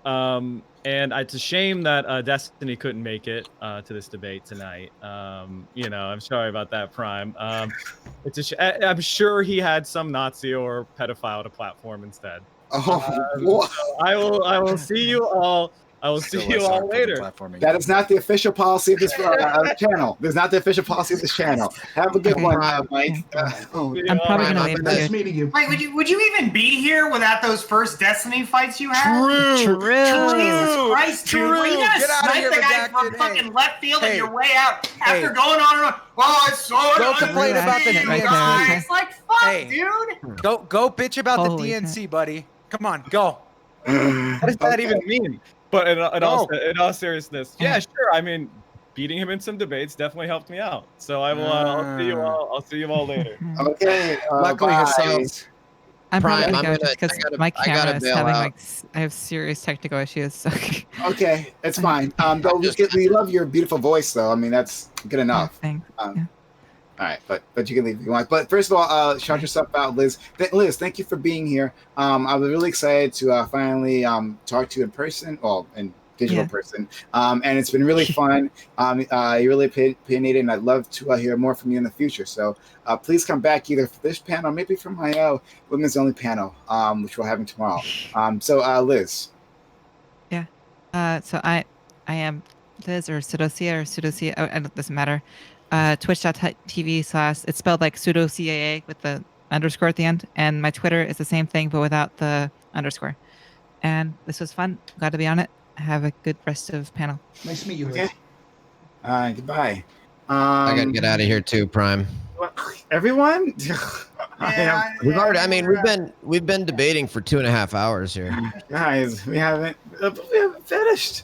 Okay. All right. So, but if anyone wants to leave, that's okay. All right. So, lecture fan, boss, are you leaving too? No, I think. Well, you wind down here. Okay. All right. So, lecture fan, go ahead. Thank you for being here, lecture fan. You've been you've been amazing. You've been an experience. Once again. Can I say something about lecture fan real quick? Sure. Lecture fan is one of the, again, I made it clear how I feel about lecture fan's opinions tonight, but you got to give him the fact that lecture fan can do 8v1, 7v1, or 6v2, with Rob here. He's good. He's good with that, and that would have been a lot less interesting, I'm sure, otherwise. So. Thank you, boss. Yeah, thank you so much. Well, no, I'll say this. I don't know that you always win, but you do always keep going, and that's fun. Lecture, I might. No, I think, yeah. I might disagree.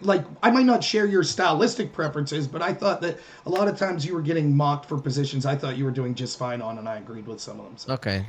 Thank you so much. I will say, Prime, I definitely think that first topic, that first round is one for the record books. Good topic, and that one was fun. So anyway, thanks for having me on, Prime. Everybody, lecture fan on all social media platforms, LCTR fan. We'll do it again sometime, Prime. Thanks a lot. Absolutely. Okay. Nice all right. Anyone else? So is that you, boss? You got two? Yeah, I'll speak my piece. So, folks, it was a pleasure talking with you, Rob. It was fun going back and forth with you. What's that? I'm sorry. I was just like, this panel's dead. I'm sorry. I didn't mean to interrupt you. I love you. It's all right. So it was fun talking with you. Good to meet you, Rob. I would say it was good meeting you too. And Endernax costume. Really, you and Dylan really nailed the costumes tonight. That was something. So I look forward to our next sparring match. And Prime, thanks again for moderating. I hope you all have a great night. Thank you. Okay. Take care. All right. So with everyone who is left, that was not supposed to happen. We lost all the good-looking people. What happened? All right. Okay. So we have 4 people left. We have one more topic left. Well, we have 2 more topics, but we have one more topic that we'll do. I'll ask now. Do you guys want to do it? Or else I'll, move into my regular walk-on panel. It's up to you guys. I can stick around a while. Dylan, you're muted if you're talking to us. He might be doing his channel. Okay, that understands it. Okay, that explains all that happening.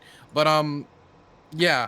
I mean, I've been wanting to debate foreign policy on a debate panel forever because no one will ever sign up for a one-on-one with me on foreign policy. I have no clue why. I will. I mean, I'd be fine talking about that. But I mean, I feel like, honestly, I feel like it'd be a little unfair, to be completely honest. It'd be Rob versus everybody else and on foreign policy. So I don't know if it's completely fair. I don't mind. You don't mind? Okay. Weight-wise, we'd pray about even up, so it's fine by me. So. Okay. Let's see. There might be someone else who wants to jump in on this panel, and I'll reach out to them. Okay. So let me also do this. Give me a second. One second. I'm gonna quickly get on a Turkish government watch list. I'll be right back. Okay. So we have another person, a new challenger who has arrived, who's coming in, and it's like Mortal Kombat. They will be here in a moment. But okay. Once again, this to everyone who's still here, in my audience, we're not done yet. We're going to do one more topic. It's going to be on foreign policy. We're having a brand new person just walking. They stated they want to come in, so I'll give them that opportunity. They wanted to yell at lecture fan, but lecture fan ran away prematurely. So something's happened here. But yeah, we have a person coming in. Okay, so I'm basically stalling for that. But yeah, give me give me a follow, everyone. You haven't followed me yet. Oh, well, thank you. Someone's doing something in my channel. Give me a follow. You haven't followed me. Oh, a raid. Oh, thank you for Plethora, who was giving me a raid. Thank you so much. And then we have Plethora, who just made it in. Hooray! All right. And I'm going to let her into the voice chat. Okay. There we go. We can hear you now, Plethora. Can you hear us? Yep. Okay. So thank you for coming in at the last second here. I'm glad you're hyped. Dylan, are you still around there? Just want to make sure before we get started on this. I think he said he'd just be a moment. We can Just do some a moment. filler. Okay. Rip. All right. Plethora, you get a chance to introduce yourself. Plethora, who I've known for, well, pretty much since I started doing Twitch. And she's been on my channel quite a few times. She's been a whole lot of fun. For the channel and for me personally, I've always enjoyed talking with her. And she wanted to jump in, and everyone freaking left, so, whatever. So, Plethora, shout yourself out. Hi everyone, I'm Plethora95. I haven't been streaming too much lately. For folks who have been complaining and tweeting me, I appreciate that. I'm a social work student in Canada, and yeah, I like to shoot the shit. Also, I'm on the left, very progressive, socially and fiscally. All right, well that works.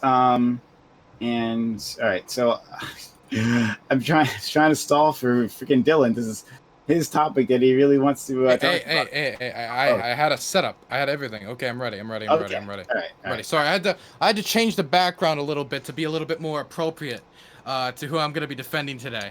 Oh man. All right. So we will jump into the topic that Dylan was excited to do. And I'll read it out for everyone here. Okay. There has been a lot of recent developments in foreign policy recently. The USA-Israel deal, the Beirut blast, and more. Biden has been particularly critical of Trump's foreign policy. When you put these two head to head, who would be better for the foreign policy future of the United States and of honestly the world, really? Who would be better for the foreign policy between Biden and Trump in the future? All right, I'll give to Dylan because that was his topic. Go ahead. Okay, so I'll go first. And if anybody doesn't know what that flag is, it's the YPG, which is the militia arm of the PYD, which is one of the Kurdish groups that currently is fighting and having to defend from the Turkish government jihadist incursion into northeastern Syria and lost 12,000 martyrs while fighting an Operation Inherent Assault, an American-backed operation, where we gave them the supplies. They had to decide between Iran and us on who they were going to side with, and they chose us, and we backstabbed them. And one of the most horrible acts of treachery the United States have done in a modern act, we backstabbed them after telling them, and let me tell you the full story. So they lose 12,000 martyrs in this fight when we supply them with the materials, when they could have gone to the Iranians, and the Iranians said they would even help them in the ground with militias fighting on the front lines, and they choose us because they know that the Iranian government has no positive view of Kurdish independence or Kurdish sovereignty. The Iranian government has shot Kurdish protesters on multiple occasions. It has no positive view of Kurdish sovereignty, right? So and this is just going to be one instance, and I can go to the long list of Trump's foreign policy fails, but I'm just going to start with this one because this is the one I care the most about. So we fight an Operation Inherent Resolve, and they lose 12,000 people. And we guarantee them protection. And they've been wanting to make agreements with the Assad government for a while. And we kept telling them, don't make an agreement. Don't make an agreement. We will help you. We will help you. Just do not make an agreement. And they say, okay, we won't. We won't. And then Turkey gets angry at them because they see them as an arm of the PKK because Erdogan is a doo-doo head and he doesn't know and he's doing it for propaganda purposes. He sees them as an arm of the PKK. I can explain why they're not an arm of the PKK. The PKK was actually banned in Syria in 1996. But he wants to invade. And we stopped them with 50 to 150 troops that are doing nothing or in no danger whatsoever from Turkish incursion because they would never shoot upon an NATO member, and they would never shoot upon the most powerful nation on the world, which is the United States. Now, Trump makes them disable all their military and enforcements and security and heavy weapons on the border with Turkey. Trump makes them disable all of that, destroy the trenches, destroy the heavy guns, tells them to pull back so as to appease the Turkish government. And right when they finish disabling all the defensive forces, he announced he's going to be withdrawing from northeastern Syria. Not only did he allow the Turkish government to do a horrific incursion in northeastern Syria where politicians were dragged out of cars and shot. Ethnic cleansing became commonplace. Over 300,000 people displaced. To one of our most valuable allies in the Middle East. Someone who stood with us against Saddam. Someone who stood against the Iranians. Someone who stood with us against ISIS. But the long list of over 150 documented war crimes that have gone on in northeastern Syria, not to mention the kidnap of Yazidi girls to be sold into sexual slavery, a repeat of what ISIS has done. It is horrific. And Trump's reasoning for it was that at the end of the day, we need to stop being the world's policeman. But instead, he takes those troops that he said he was going to bring home, he deploys them in Iraq. And then he deploys them right back in northeastern Syria to quote-unquote protect the oil. That was one horrific betrayal, one based not off of strategic importance of a U.S. interest, not based off of a humanitarian mission, and not even based off of ending this whole world policeman thing since they were redeployed. It was based purely on his ignorance and him being manipulated by Erdogan. And I think that instance has happened time to time again, whether it be the camps in Xinjiang, and him approving of them in the early stages, approving of Chinese concentration camps and private meetings with Xi Jinping, whether it be his ignorance on not knowing who the president of Kurdistan is and calling him Mr. Kurd, not knowing the difference between the KRG government and the SDF, the horrific Middle East peace plan, which has no success and actually has been completely basically thrown out the window as of recent. I mean, I could go into the long list of failures of Donald Trump. And I'm going to start with a hyperbolic statement. I'm going to end it since I've already been extremely hyperbolic. I'm going to end it off another one. The biggest national security threat to the future of the United States, there's a lot of security threats we face. We could talk about Iran. We could talk about the future of the Chinese engagement in the South China Sea. We could talk about a lot of things. But to be able to engage on any of those areas, we need to have a competent person in the commander-in-chief's seat. So I would actually say that the biggest national security threat to the United States at this point is Donald J. Trump's incompetence. Okay. All right. I would just say, and I'll let you go after me, Rob, because I'm not going to say very much. Basically, my position boils down to this, okay? Donald Trump is the only president who's talked about invading Canada and Greenland, and that's all I really care about. So obviously, Donald Trump is better for America. We'll go to Rob, and then we'll go to our resident Canadian. I'm building the fucking wall. You're not coming here. No way. There are ours now. Hey, here, 14 more states. Here we go. Okay. Bro, no fucking way. Okay, so we'll go to Rob, and then we'll go to our Canadian. Okay. So yeah, Dylan, I appreciate your passion and will not claim to know more on the specifics of Syria-Turkey policy than you. So some of the things I say, you may correct me on, and I'm willing to listen to you as someone I trust is arguing good faith. Though I will check it up later, but wasn't prepared for this topic. But let me say some of my piece on it in general. First, if I could joke, as Dylan was a little earlier, we're talking about the incompetence of Trump calling someone Mr. Kurd. I don't think Joe Biden knows his own name. So I'm not so sure that that's the man you want for competence to be able to calling people the correct name when he gets there. Let's be honest, it won't be Joe Biden's foreign policy. It'll be the military-industrial complex's policy because they're definitely pushing the candidacy of Kamala Harris and Joe Biden. Joe Biden being secondary to those. So let's talk. Foreign policy is complicated and Trump has made oodles of problems. Oodles, right? So did Barack Obama, so did Bush, right? So did Clinton. It's complicated. The problem is once we get involved in these foreign regime change wars, we screw people over no matter what we do after that. The similar arguments could have been made in Iraq. We could never pull out of Iraq because we had Iraqis that fought Saddam with us. Therefore, if we pulled out, there would be this vacuum because it would be filled with Al-Qaeda, Al-Nusra, ISIS, places like that. Therefore, we have to perpetually stay in Iraq. But that's good for Halliburton. That's good for the military-industrial complex. That's good for Raytheon. That's good for all of the politicians that get enriched by pushing forth those foreign regime change wars forever. So the mistake is getting involved in the first place. No matter how we pull out of these regions, people that allied themselves with us will be punished. Dylan, to reach an olive branch to you, I think that the noble Kurds that fought with us should be granted full citizenship to the United States, because if you allied yourself in a life and death struggle to be an ally of the United States, the least we could do for you is to take care of you and bring you into our country. Side note, I feel that it's a shame what we do with our veterans. If you're a veteran, I don't care if you're Democrat, Republican, Muslim, Christian, it doesn't matter to me, and you volunteered to serve this country, even if I disagree with the war you were forced to fight in, the least we could do is take care of you because you were willing to sacrifice for us. That's a little side note. Now, on this question specifically, when we're talking about Syria policy, correct me if I'm wrong, but I think that there is not a lot of evidence that Assad gassed his people every time that it was said. There seems to be Nobel laureate scholars or journalists that went in and looked and could not find definitive proof. If you argue against that, which I'm willing to hear the other side of the argument, remember, when Trump decided to bomb Syria, his own General Mattis admitted at that point they did not currently have evidence that Assad did it. The only thing I ask of our foreign policy, or the bare minimum, is stop dropping bombs until we have definitive proof that the people we're dropping them on were the ones that engaged in certain hostilities. So I criticized Trump heavily and got lambasted by Trump supporters for calling him out as that being the worst decision foreign policy-wise in his administration. However, having said that, let's look at not just was Trump bad. I agree with you that he's made mistakes. I think that he needs to be more considerate when it comes to a lot of these things. But let's look at what we're comparing it to the Democrat side and what they're likely to have for a foreign policy.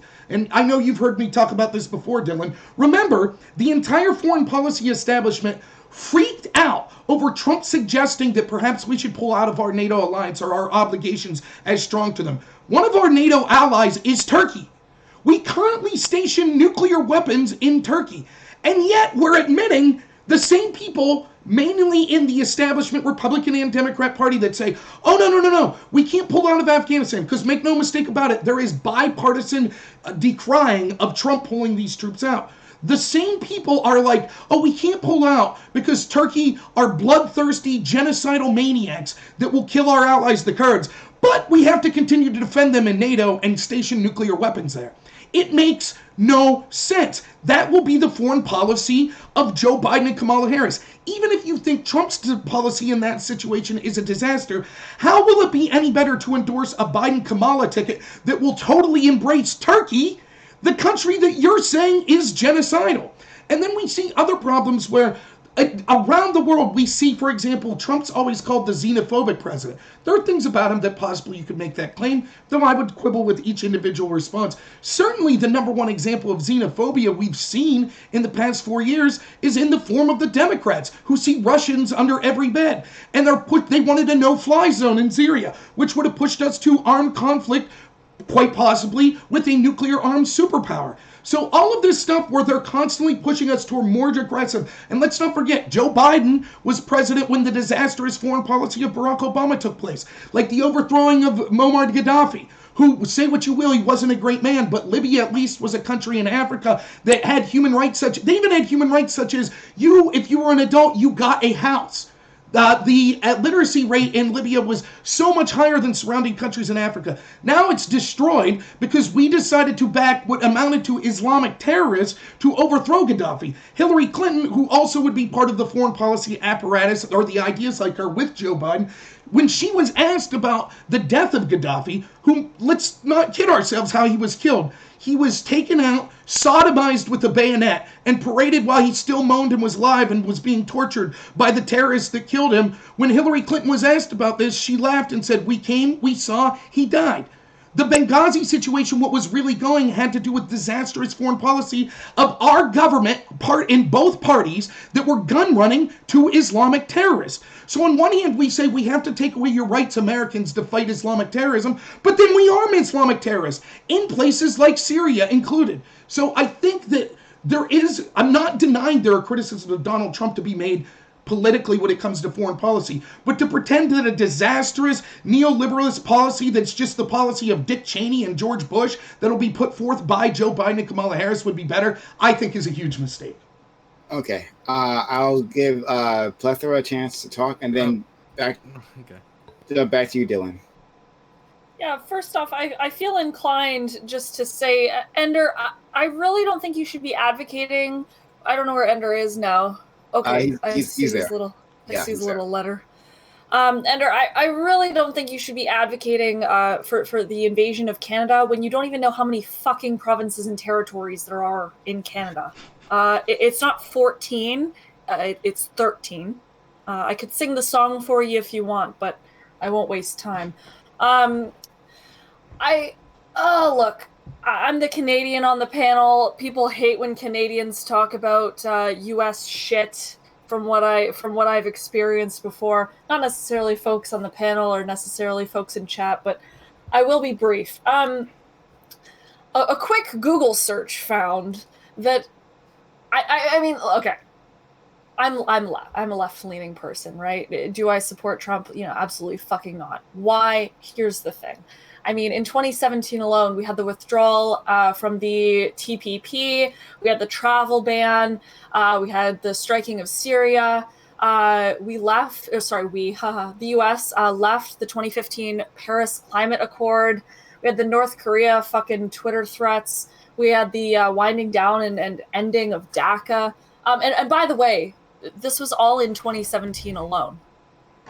This wasn't like over the last couple of years. This was in 2017 alone. Something that I'm passionate about in particular is climate change, and addressing climate change. Looking at Biden's foreign policy. We see here, like, rally the world to address the existential climate crisis. And I understand these are talking points, so we have to see action before we're like, oh yay, like Biden's gonna do all these great things. But there is the intention here to rejoin the Paris Climate Accord on day one, as is written. So I see some things in here that I guess align with my values and my beliefs. With Biden's foreign policy, for example, and then I see a lot of things that have been done under Donald Trump that I, adamantly disagree with. So yeah, I would definitely say that in my opinion and from what I'm reading and based on my values, Biden is going to be the superior, I guess, candidate in terms of foreign policy. Again, that was like super bare bones, but yeah, that's kind of where I'm at with it. Right. Wait, did somebody in my chat told me that you said that I got the province count wrong? Yeah. How many? Well, you shouldn't be able. You shouldn't want to be invading a country that you don't know the number of provinces and territories. Wait. I said 14, but I included Greenland in the statement. Nice try, Plethora. Better luck next time. I know exactly how many provinces there are in Canada. Hey, name them. What? Alberta. I fucking don't know. I know there's like the stupid Saskatchewan, the Northern Territories. You got fucking Quebec, that I can't pronounce correctly. What is the Quebec? I don't know. Quebec. Listen, yeah, I can't pronounce it correctly. Also, we're gonna force those people to speak English. Most of them do. I know. It's a joke. I'm joking. And the official. Oh my god. Okay. Quebec's main language is English, and they don't even have French as second the language. second Isn't French just considered a second? That's wonderful. Isn't it considered? Okay. We can discuss. Let's have a Canada debate. We can have a Canada debate some other time. Absolutely, I'd love to have it. Okay, Dylan. So there was a lot there. So if I don't address anything, or if I miss something, please remind me of it. Yeah. So the first thing I'll remember is last thing I'll say Gaddafi. Actually, Biden, and this is something that's come out recently, was against the intervention in Libya. he actually talked about behind closed doors and was one of the advocates saying, like, this doesn't actually seem like a decent idea. This was actually revealed in a talk he gave at the Council of Foreign Relations. And when it goes to the rest of the things, when it comes to the backing of the military-industrial complex, I would say the military-industrial complex would be excited for another year of the Trump presidency. I mean, a great example would be that when it comes to Biden, he wants to de-escalate certain conflicts, and some conflicts, which are literally just money grabs by the military-industrial complex, he completely wants to leave altogether. One great example would be the war in Yemen. Biden has pledged, and Kamala has shown support for completely throwing out support for the Saudis' horrible, basic, this devastating war in Yemen, which have killed over 85,000 children under the age of 5 just from starvation alone. And then you can talk about the over 60,000 that have been killed in traditional uses of warfare. He has pledged that he'd be against that.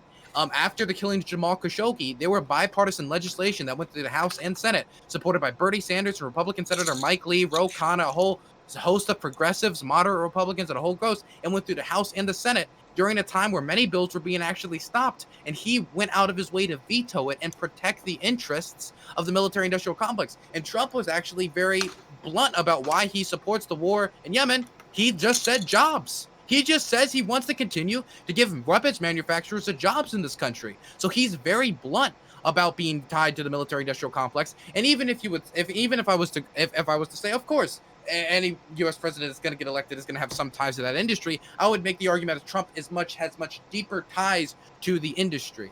Now, when it comes to, I'm forgetting some of the things. I know one of it was Syria. When it comes to the idea that every ally is not going to like it, that's true. And sometimes we need to leave it. I'm sure that the South Vietnamese military was not very happy when we eventually ended to stop the Vietnam War. The problem is you usually don't pull out when you're winning, right? When you're winning a conflict is not usually when you pull out, even more so when your troops are basically in no danger and you actually endanger your troops by pulling out. The biggest threat those troops faced was when we pulled out, because as the jihadi militias that Turkey backs moved into northeastern Syria, what ended up happening is there was a lot of close calls with American personnel, and American personnel had to evacuate so quickly that people actually found open soda cans in the camps that the Americans were before. Russian troops actually found that.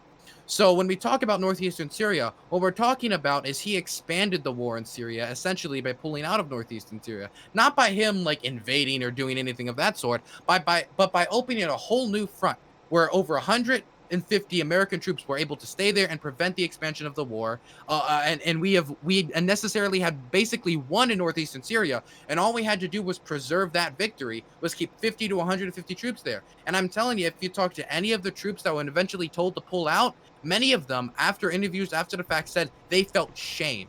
They felt shame because these were the people that they helped advise, helped train, helped to beat a victory against the most dangerous terrorist organization in the world. And I'm going to go even further to say that the Trump administration, and I do mean this, was a gift to the Islamic State. And what I mean by that is Obama set up the plan of Operation Inherent Resolve, which Trump then finished, which was to use the Kurds to beat ISIS. And they lost 12,000 people to do it. And Trump, of course, backstabbed them after, which would be one of the big sins I'd put there. But after that backstabbed in northeastern Syria, anti-ISIS operations dropped by over 75% because the Kurdish military, the Rojava, was too busy fighting the Turkish incursion. Not only that, but due to Turkish shelling and lack of guards that had to be moved to the border to fight the Turkish jihadist incursion, more ISIS prisoners escaped, and many of these escapees were foreign fighters. And when I talk about foreign fighters, these are the most extreme people. These are people who traveled halfway across the world to go fight for ISIS, and tons of them escaped, and it showed a rejuvenation of ISIS activity in northeastern Syria, and they started carrying out assassination attempts on village elders and started to start recruitment and pass out propaganda again.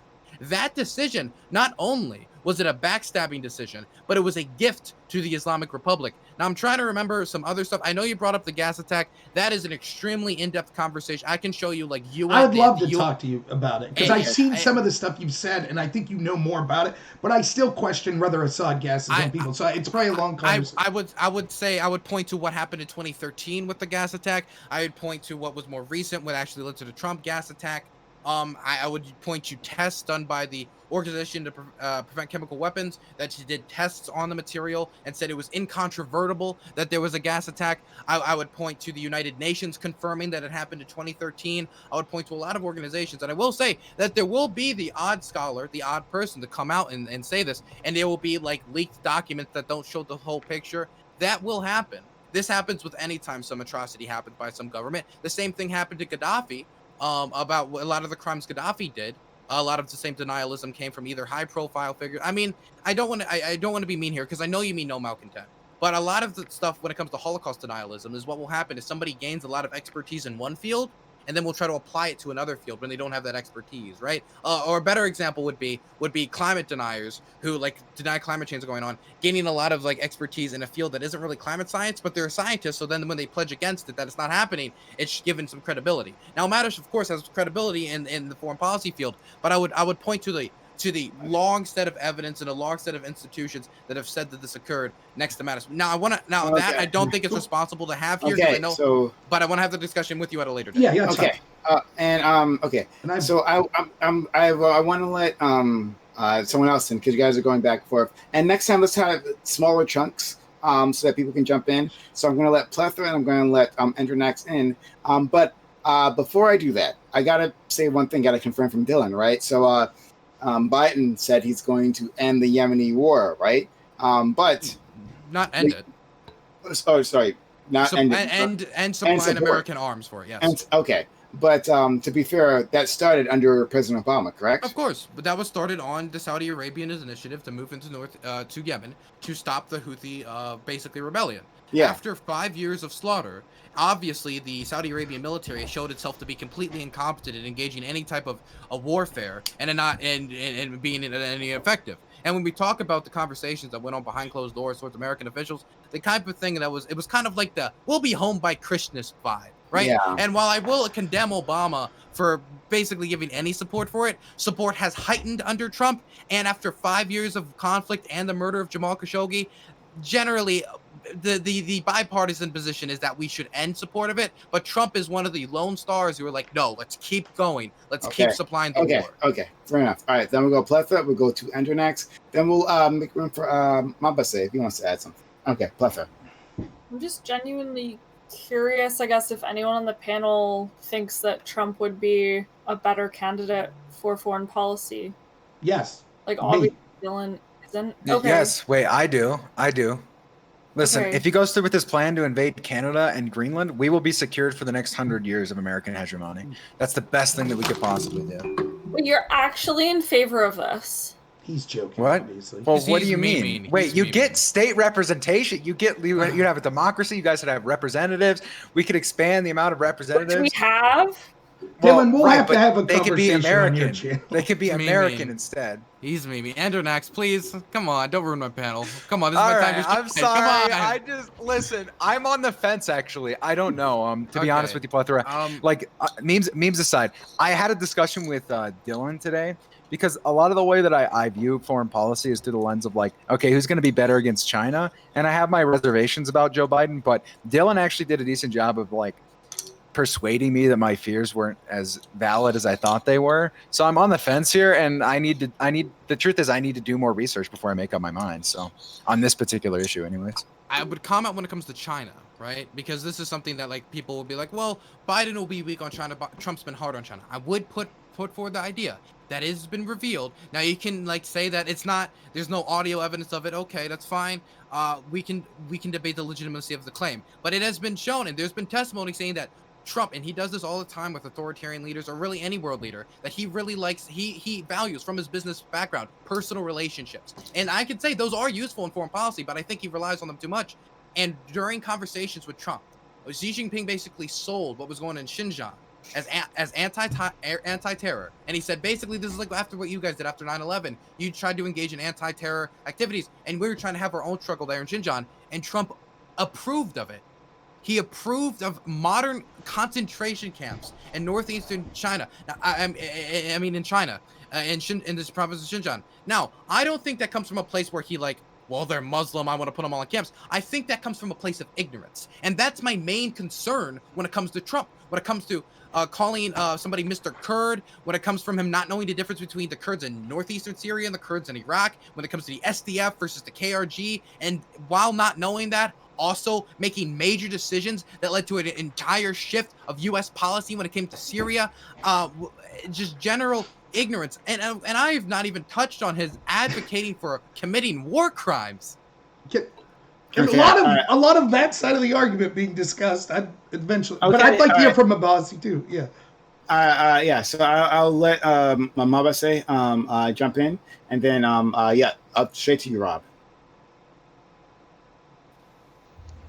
I have no solid opinions in general about foreign policy because I don't know enough about it. Fair enough. Okay, Rob. Okay, so some of the things again, going back to this question of competency, I'm not saying Trump's the guy that's on the up and up the most about being aware of world leaders' names or even geographic locations and things like that. Joe Biden. They're hiding him in a basement right now because he has some serious health problems.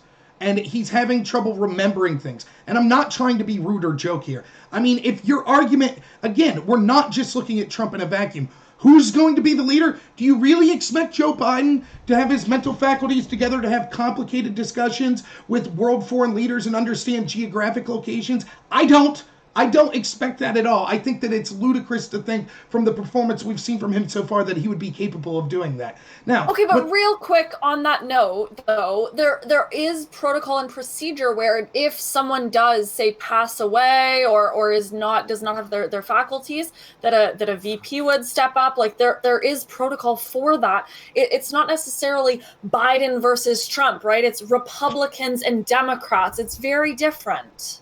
Okay, but again, that's not when the question. No, it's not. When the topic was who would be better, Biden's foreign policy or Trump's foreign policy. And if your defense is, well, Biden's faculties are so questionable that he won't really be a leader, I think that you've already conceded a good reason not to vote for a Biden ticket in the first place. Yes, I guess I could make a similar argument. Oh, you don't like Trump's foreign policy? Well, there's a chance he could decline mentally or he could pass away, and so then it would be someone else take over his foreign policy. It really doesn't apply to the discsion we're having here. The policy is better, so speak to the policy. This is what I'm calling you on. Your point, what you just said, speaks to mine. So stop talking about Biden. Talk about the foreign policy. Dylan, I'm responding specifically to the fact that Dylan said he called the Turkish president, or he called people's presidents wrong names and things. That's not a policy argument. Dylan was making an argument. Go ahead. Let me respond to that. So the difference I would make is that when Biden fumbles, he forgets the name or he'll fumble with his words, right? But when it comes to them asking him deep policy, he might fumble with it, but he'll remember everything that was a part of the JCPOA. I could talk about his history with mumbling and him having it was stuttering, or how that maybe as he's gotten older has coming back in a new form. There's a lot of things to be pushed at there. The difference is I'd rather have somebody who fumbles with their words but understands the fundamentals than somebody who has no understanding of the fundamentals whatever. He didn't call him Mr. Kurd because he didn't know his name, because he forgot his name. He called him Mr. Kurd because he didn't know his name. Mm-hmm. And not to mention, in that same interaction, he thanked him. He thanked him for things his government didn't even do. He thanked him for things that the Kurds in Syria did, meaning he completely confused the Kurds of Syria and Iraq and started thanking him for deals that the Kurds in Syria had made on separate military arrangements and different political arrangements. And the difference between the Kurds in Iraq and Syria are actually quite significant when it talks about their relationship with Turkey, for example. Okay, but again, this is one small argument I'm making, and I think that we shall see.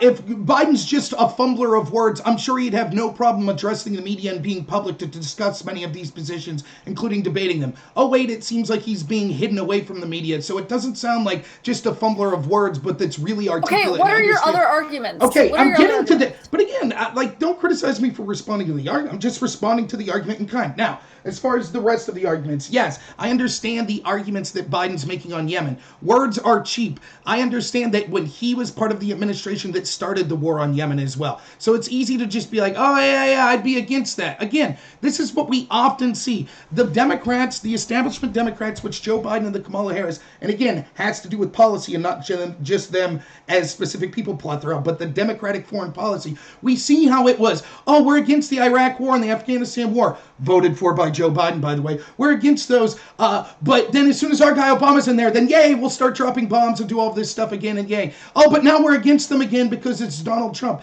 And then when they're in office, they'll be for them again. So there's clearly a strategic disingenuousness that comes from many of our political leaders on both sides of the aisle when it comes to the ability to be honest about what they do about these foreign regime change wars. Now, again, you talk about, just real quick, let me finish. You talk about the Uyghur Muslims, and I understand. I don't doubt that maybe Trump did say that. Trump's negotiating style, even when someone does something heinous, he would rather negotiate with them to try to avoid a war. It was the same thing he did with Kim Jong-un, where he tries to kiss his butt because he understands that tyrants like people to kiss their butt and not disagree with them, but then go for the hard ass. So I don't know if that negotiating style of what he said potentially in Xi Jinping would necessarily be reason to reject Trump on its face value. But we do know for a fact that the Democratic policy is an endorsement of Erdogan and Turkey. So when you talk about the heinous actions of the Chinese government perhaps being given lip service in private by Trump, we know that the Democrats routinely criticize Trump for trying to pull out of NATO or trying to not do as much with NATO, in part with our Turkish allies. So again, when you talk about the war escalating in Syria, what you're talking about is people that the Biden-Kamala ticket view as a huge ally starting the war or increasing the war. So you'll reject Trump because he pulled out, because the allies that are embraced by the Democratic Party that they want nuclear weapons stationed in Turkey committed genocide. And so I don't understand how that's seen as a net value and a net increase over Donald Trump. So I would say first, when it comes to the Yemen situation, the difference is the difference is I don't think Biden's going to lead the torch, holding the torch on ending the war in Yemen. It's just he would have to politically at this point have pledged to do it. His vice president also pledging, his entire party pledging to do it, then having the strategic reasons to do it when it comes about the murder of Jamal Khashoggi and the fact that this war is actually unwinnable at this point. The Saudi military has no chance of beating the Houthis. At this point, you need to actually talk about peace agreements. There's no way to win this war. And I mean that because unless you want to put American troops on the ground in Yemen, we're not going to win the war. And I don't think either of us wants to put American troops on the ground in Yemen to fight the Houthi rebels, right? So when it comes to that, the Joe Biden administration understands that, right? Joe Biden does understand it after 5 years. And then after the murder of Jamal Khashoggi, does not want to give those types of gifts to him. And his vice president has also done it. And he would have to go out of his way to veto bipartisan legislation, meaning he wouldn't be needing a legal fight. All Joe Biden would need to do for this to happen under his administration, all I need for anyone, in my opinion, to be good on this issue is not do anything on it. And I mean that because all it would mean is the legislation goes through his desk and goes in and passes and we stop supplying the war. Because what you would need to be saying right now is that Joe Biden, against his strategic interests, against what his vice presidential candidate has also said, against what the entirety of his party has been advocating for ever since probably 2018, 2019, after the murder of Jamal Khashoggi, after the bipartisan consensus, he's going to reject all of it and veto it. It just doesn't make sense to me. And that's why, so I'm not taking Joe Biden at his word. Joe Biden was not my first choice, as you can probably see from the sign above me. He wasn't. He was literally my last choice. Let me see. Oh, you're Bernie. No, I'm just kidding. Yes, yes, Bernie. Now, when it comes to, I'm forgetting the other thing. Okay, Turkey. So the thing is, Trump is more pro-Turkey than any Democrat who could have possibly gotten in office. I mean, his personal relationship with Erdogan is something to behold, them having personal calls, being very friendly with each other. But the thing is, Trump gave the biggest gift to Turkey in history with the pullout of northeastern Syria. That's something Hillary Clinton surely would not have done, since that was something she helped to orchestrate, and Operation Inherent Resolve, all of the Democrats basically, and most of the Republicans. But I don't think Jeb Bush or any of the Republicans would have done this either. I think this is just something Trump would have done. Now, when it comes to NATO, there are a lot of members of NATO who are extremely critical of Turkey. Emmanuel Macron, who I don't think you're probably not a huge fan of, is extremely critical of Turkey. And he has talked about the brain death of NATO, right? He literally said NATO is brain dead, and I tend to agree with him, partially because of Trump, but I tend to agree with him. Now, when it comes to Turkey, this has been an issue that has been boiling for forever. And I agree with you. But the Democratic response is not, well, we're going to support NATO and every member of NATO and everything they do. We have allies we disagree with all the time. We have allies. Israel is an ally I disagree with all the time. But I'm still going to support Israel and their right to exist, even if I disagree with some of the things they're doing when it comes to the West Bank and the Gaza Strip. I'm still going to disagree with some of those. Now, when it comes to that, I think a president can be critical of Turkey while still working as an alliance in some areas. And the question of Turkey, I do believe, needs to be addressed. But I don't think what Trump did when it comes to the 2% at all was negative to Turkey. Turkey pays easily over 2%. Trump has been nothing but friendly to Erdogan and has helped them into strategic objectives in not only like northeastern Syria, but in Syria generally. To pretend that like the Democrats that are all going to be nicer to the Erdogan autocracy, I think is a little disconnected. Okay, so I want to hear from Pleth, and then we'll go back to Rob. Hi, Rob and Ender. Like, what do you like about what Trump has done? I mean, I listed some pretty fucked up shit, right, that happened in 2017 alone, right? I mean, again, I can go over it. The withdrawal from TPP, the travel ban, the fucking wall, striking Syria, leaving the 2015 Paris Climate Accord. I mean, do you believe in climate change, right? No. So the way I think about foreign policy, again, for the most part, when I'm thinking about who would be better in foreign policy, again, I'm only thinking about how does this individual counter the Chinese Communist Party. Exactly. And yeah, that's so I'm not thinking about like, well, he did this and that. No, I'm thinking more like this is the biggest threat on the planet. Yep. This is what I'm most worried about. How do we stop this threat from gaining more power than it's already gained? That's how I think about a lot of the ways I frame like, okay, this is good, this is bad in foreign policy. Just so you know, because it's not like I don't care about those issues. It's more like I just like they take the back seat. Right, and I'm willing to have this conversation with Dylan because it is an important conversation, and I think I have a lot to learn from him, though I think I'm holding my own quite nicely. I might be a little biased, though. But, I think it's an important conversation, but I agree China is the big elephant in the room that we haven't discussed foreign policy-wise. That's the most important thing. And I think that you'd be shocked to hear, for example, that does Joe Biden have any relatives that have a personal business relationship with the Chinese? Oh, he does.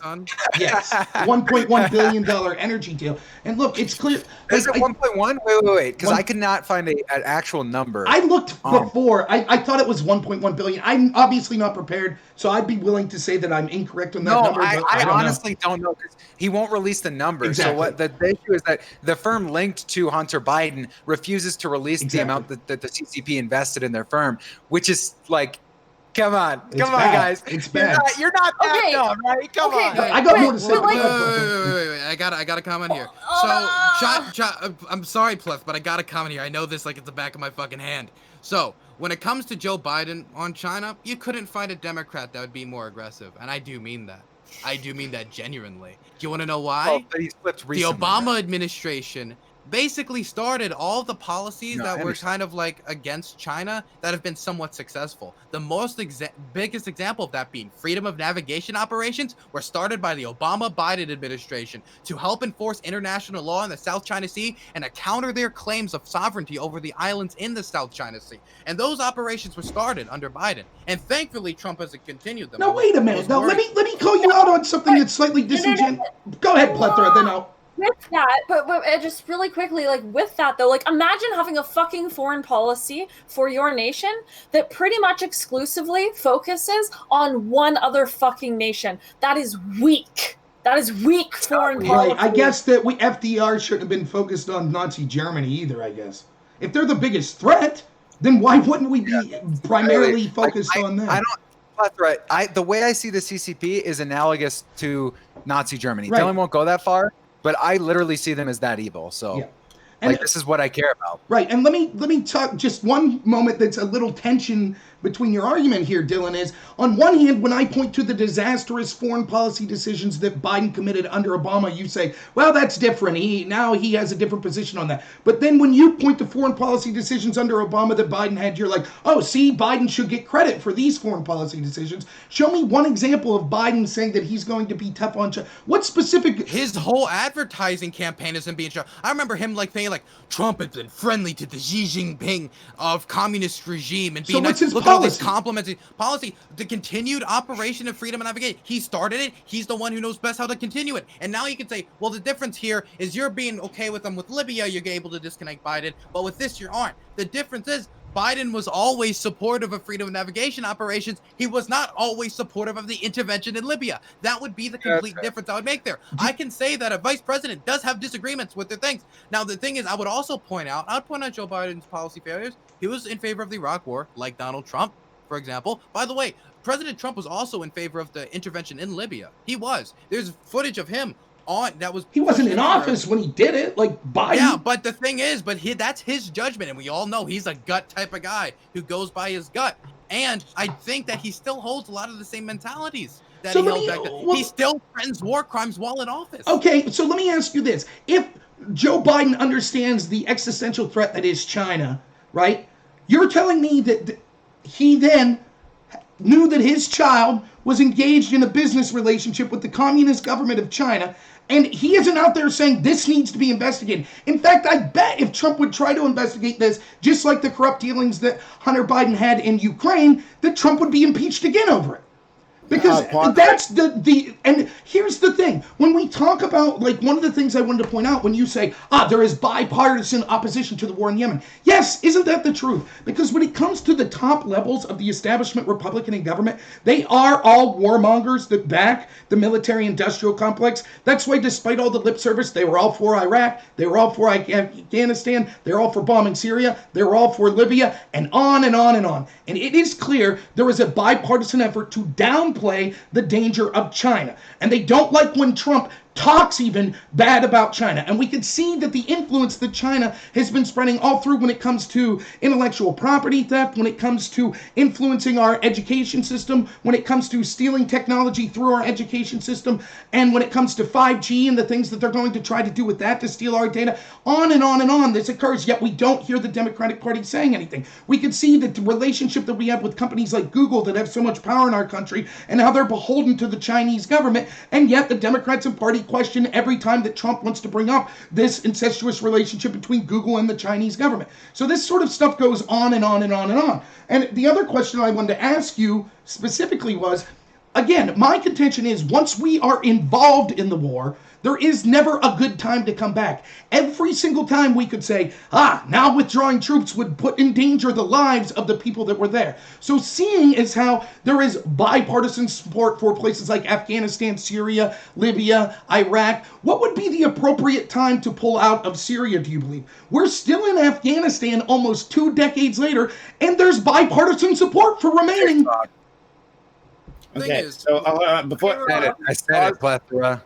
Pause for one hot second. I just gotta thank a person going 10 minutes for a thank you. Instant replay. If you're still here, thank you for the 5 hot tier 1 subs. Thank you for all those people. Welcome to the worst generation. Thank you. I'm sorry that I didn't get that sooner. All right, I'm going to let Dylan. Hold on. I know you want to get back at him, but I want the other 2 people in. I'll try to Ender first if he has something to say, and then Pleth.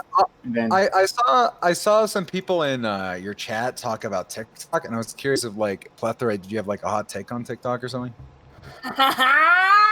What's your hot take? No, I was actually just gonna say, hey Rob, you should follow me on TikTok. No, I don't think really. You should stop using TikTok. That's a bad idea. Yeah, I don't really have a hot take on TikTok. I uninstalled TikTok probably about 5 or 6 weeks ago. And yeah, I feel good about that decision. Just ladies and gentlemen, please, let's not, no more. Thank you. Pleth, do you have anything to say on the subject? Oh, I thought I was. Are you? I thought I was. But no, I was just responding to Ender's question. But no, I don't have anything to chime in with on this, other than I was just going to say, Rob, you should follow me on TikTok. How? All right, fair enough. All right, Dylan. Oh, when it comes to the bipartisan, like that the Democrats, they're afraid to go after China because of the business interests, all this. It's weird because it feels like every initiative Trump has put forward to like target China, except for the trade war, except for that one, that would be one of the big things we're probably going to disagree with. They have been basically there with him. When it comes to removing special trading status of Hong Kong, that was there. When it comes to any sanctions on officials involved in the crackdown on Hong Kong protesters or sanctions on officials involved in Xinjiang, the Democrats were there to support them. When it comes to freedom of navigation operations, they designed the playbook for that. The Obama-Biden administration made the playbook on how freedom of navigation operations are going to work. When it comes to supporting Taiwan, the Biden administration would still support Taiwan. When it comes to the South China Sea, I am positive the Biden administration would continue the policy of rejecting their claims to the South China Sea. Now, I can be critical of certain instances. For instance, I'd be critical of the Biden-Obama administration's mishandling of the issue with the Scarborough Shoal in 2016. But after the international court basically ruled what China was doing is illegal, I'm sure that will be continued in freedom of navigation operations, and I've seen no indication why that would not be. I mean, every step that Trump has taken of that was at all rational when it comes to confronting China, the Democrats have been there with him. My difference here would be that the Biden administration would be more competent in dealing with leaders like Xi, more competent in dealing with these people, because when it comes to those private meetings, now you can say that was his negotiation style to give a thumbs up to a concentration camp, but it sent the wrong signal to them. It sent the wrong signal. Sent the signal that, oh, the American president's fine with this? We don't need to fucking care. If the Americans are not against it, who's going to stop us? The Europeans? That's a bad single dissent. And if that's part of his negotiation tactics, that's bad negotiations. Well, you could argue that, but look, it seems what you're saying is when it comes to everything that's paying lip service and actually doing nothing, the Democrats are willing to call out China. But financially, they're totally supporting of China. They now, supported Trump the sanctions. They all the time they talk about the trade war against China. They were against things. They can't wait to defend China when it comes to the coronavirus and things like that. They were against Trump's lockdown, trying to prevent lock down our border with China. Oh, by the way, something that New Zealand did that's touted by the left as one of the best things they did to stop the coronavirus, shutting down places like China that were from coming into their country. That was called racist back then. They constantly pushed back against Trump and said, oh, his trade war is collapsing our economy with China, and he needs to look what he's doing to the lumber industry and places like that. He needs to continue these trade relationships with China. And then they say, oh, but we support sanctions once in a while in this situation. Trump has clearly been it's hurt China more than any president in recent memory where it mattered most, in their pocketbook. And that is the way to stop them from all of the other abuses that you're talking about. The Democrats, when they were in power, when Joe Biden was in power, did nothing financially, nowhere near the level of what Donald Trump is, to stop them. So the question becomes, what's more important? Cheap words where they could say, oh yeah, we're against this, that's what we said under Obama, or actually harming them financially? We can talk about cheap words, but freedom of navigation operations were started under the Democrats to the opposition of many free trade Republicans, some of which are still in the Trump administration. But what's the enforcement mechanism? So here's the thing. I want to respect everyone's time. This is a 3-hour panel, and we're going into the 3.5 hours. So I will allow us all to do a final a statement. And I wanted to say thank you to Two Pro Center for $10, that $10 donation, which I really appreciate. It says, I enjoy seeing Dylan and Rob go back and forth. Oh, all right, yeah. Hopefully we'll have them again in the future because they're fantastic guests. And Dylan comes on here relatively often, semi-regularly, and hopefully we can get Rob back here on a more regular rotation because we definitely enjoy having him here. I don't know. Whereby is being a little crazy with the video. I don't know what's going on with Whereby right now, but I don't know. In any case, we're gonna start with Mabase, then we'll go around, and we'll give Dylan the final word on this. So, Mabase, do you have anything at all you want to add to this? Paul, I was muted. Okay, I'm sorry. All right. Well, it was fun. Thanks for the invite. Okay. Thanks for having me. It was all last minute, but we got it in. I really wish that I knew a little more about certain topics, because then I felt like I got completely useless by the end there. But yeah, shouts out to Dylan. His extensive knowledge on this subject always fucking amazes me. Okay, you ever read any of some of his documents? This shit is so thick. I don't understand how he even has the extension span for this in 19, dude. What the fuck? Okay. But shouts out to that. Shouts out to that boy. Shouts out to chat. Shouts out to Prime Kai. Give him a sub and a follow if you haven't already. You can find me at twitch.tv/Mabase. We play a lot of games. We shoot some shit. We talk some politics. You guys have a good night. All right. All right. Thank you. And we're always happy to have Mabase here. He's I think one of our more interesting guests. So thank you for being here. Okay. So we're gonna go to Endernax, and then you can. I guess you can shout yourself out. I was going to do like a separate shout out type thing, but you can shout yourself out if you feel like it, or if not, I'll do that for you later on. All right, Endernax, what are your final thoughts on that? Sure. I mean, listen, guys. There's a lot of serious ramifications for who we elect as the next president, and I really hope all of you people make whatever decision you want to make. You know, I have no sway on the presidential election. I am personally, not going to vote for either of the two major party candidates at the top of the ticket. I live in a red state, so it's never going to change, regardless of what anybody tells me. I get to be the never Trump and the never Biden guy, because it doesn't matter who I vote for. Sucks to be you if you live in a swing state. Anyways, look, guys. If I could go back in a time machine and have our ancestors invade successfully Canada and then invade all of Central America all the way down to the Panama Canal, I'd 100% do that. Like, unironically, worst mistake our ancestors ever made. Like, think about how defensible that position would be. It would be the United States of North America, baby. Just imagine that. All right. Anyways, I'm Endernax. I say some dumb shit on stream. I'm funny sometimes, I guess, maybe kind of, not really. I love you guys. The Prime Cayes community already knows me. Those of you who have followed me have already followed me. Hey, have a good night. Thank you for being here as always, Endernax. Always appreciate you and all the things that you do. And you do a lot. You're a lot of fun, my friend. So thank you for being here. Okay. So we'll go to Pleth. And to the rest of my audience, we're not ending after this. We're going to our regular walk-on panel after this, so this is not the end of the show. Okay, just want you to know that. All right. Endernax, yeah, you can chill. And also to my the remaining panelists, of course, you can join me for the walk-on panel if you choose to. If not, that's okay. I thank you for the time you've been generous enough to share with us. All right. So we'll go to Plethora 95, who was a last-minute addition here, and she knows how I feel about having her around. She's always a barrel of fun. She always interjects a lot of energy into my chat, into my channel, into me. So I'm always happy to have her here. Oh, I inject energy into Prime. Don't you worry, chat. I inject all of the Wait, what are you implying? Right into him. I don't know what she could possibly mean by that. Okay. Plethora, do you have anything to say on this topic? Yeah, like, just fucking imagine, like, wanting your foreign policy to be based on one other country's, like, doings. Like, that's just pretty weak. Also, I mean, Ender, sometimes you say shit and you mean it, and I'm just like, wait, how is this possible? Like, could you imagine if everyone in a particular region said, my vote doesn't matter, right?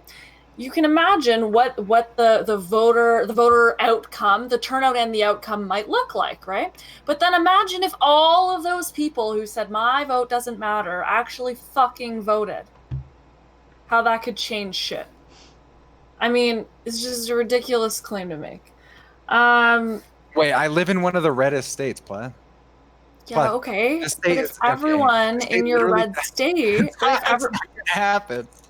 It's not gonna happen. This is what I'm saying, though. Like, it depends on how many people in your red state could pretend. I understand statistics vaguely. Like, of course, if you don't have enough people to vote Democrat or independent or for whomever, then yeah, you're not going to be a not red state, of course. But like, that's not necessarily how it always works. So I think it is important to have not only some personal autonomy, but some faith in the system.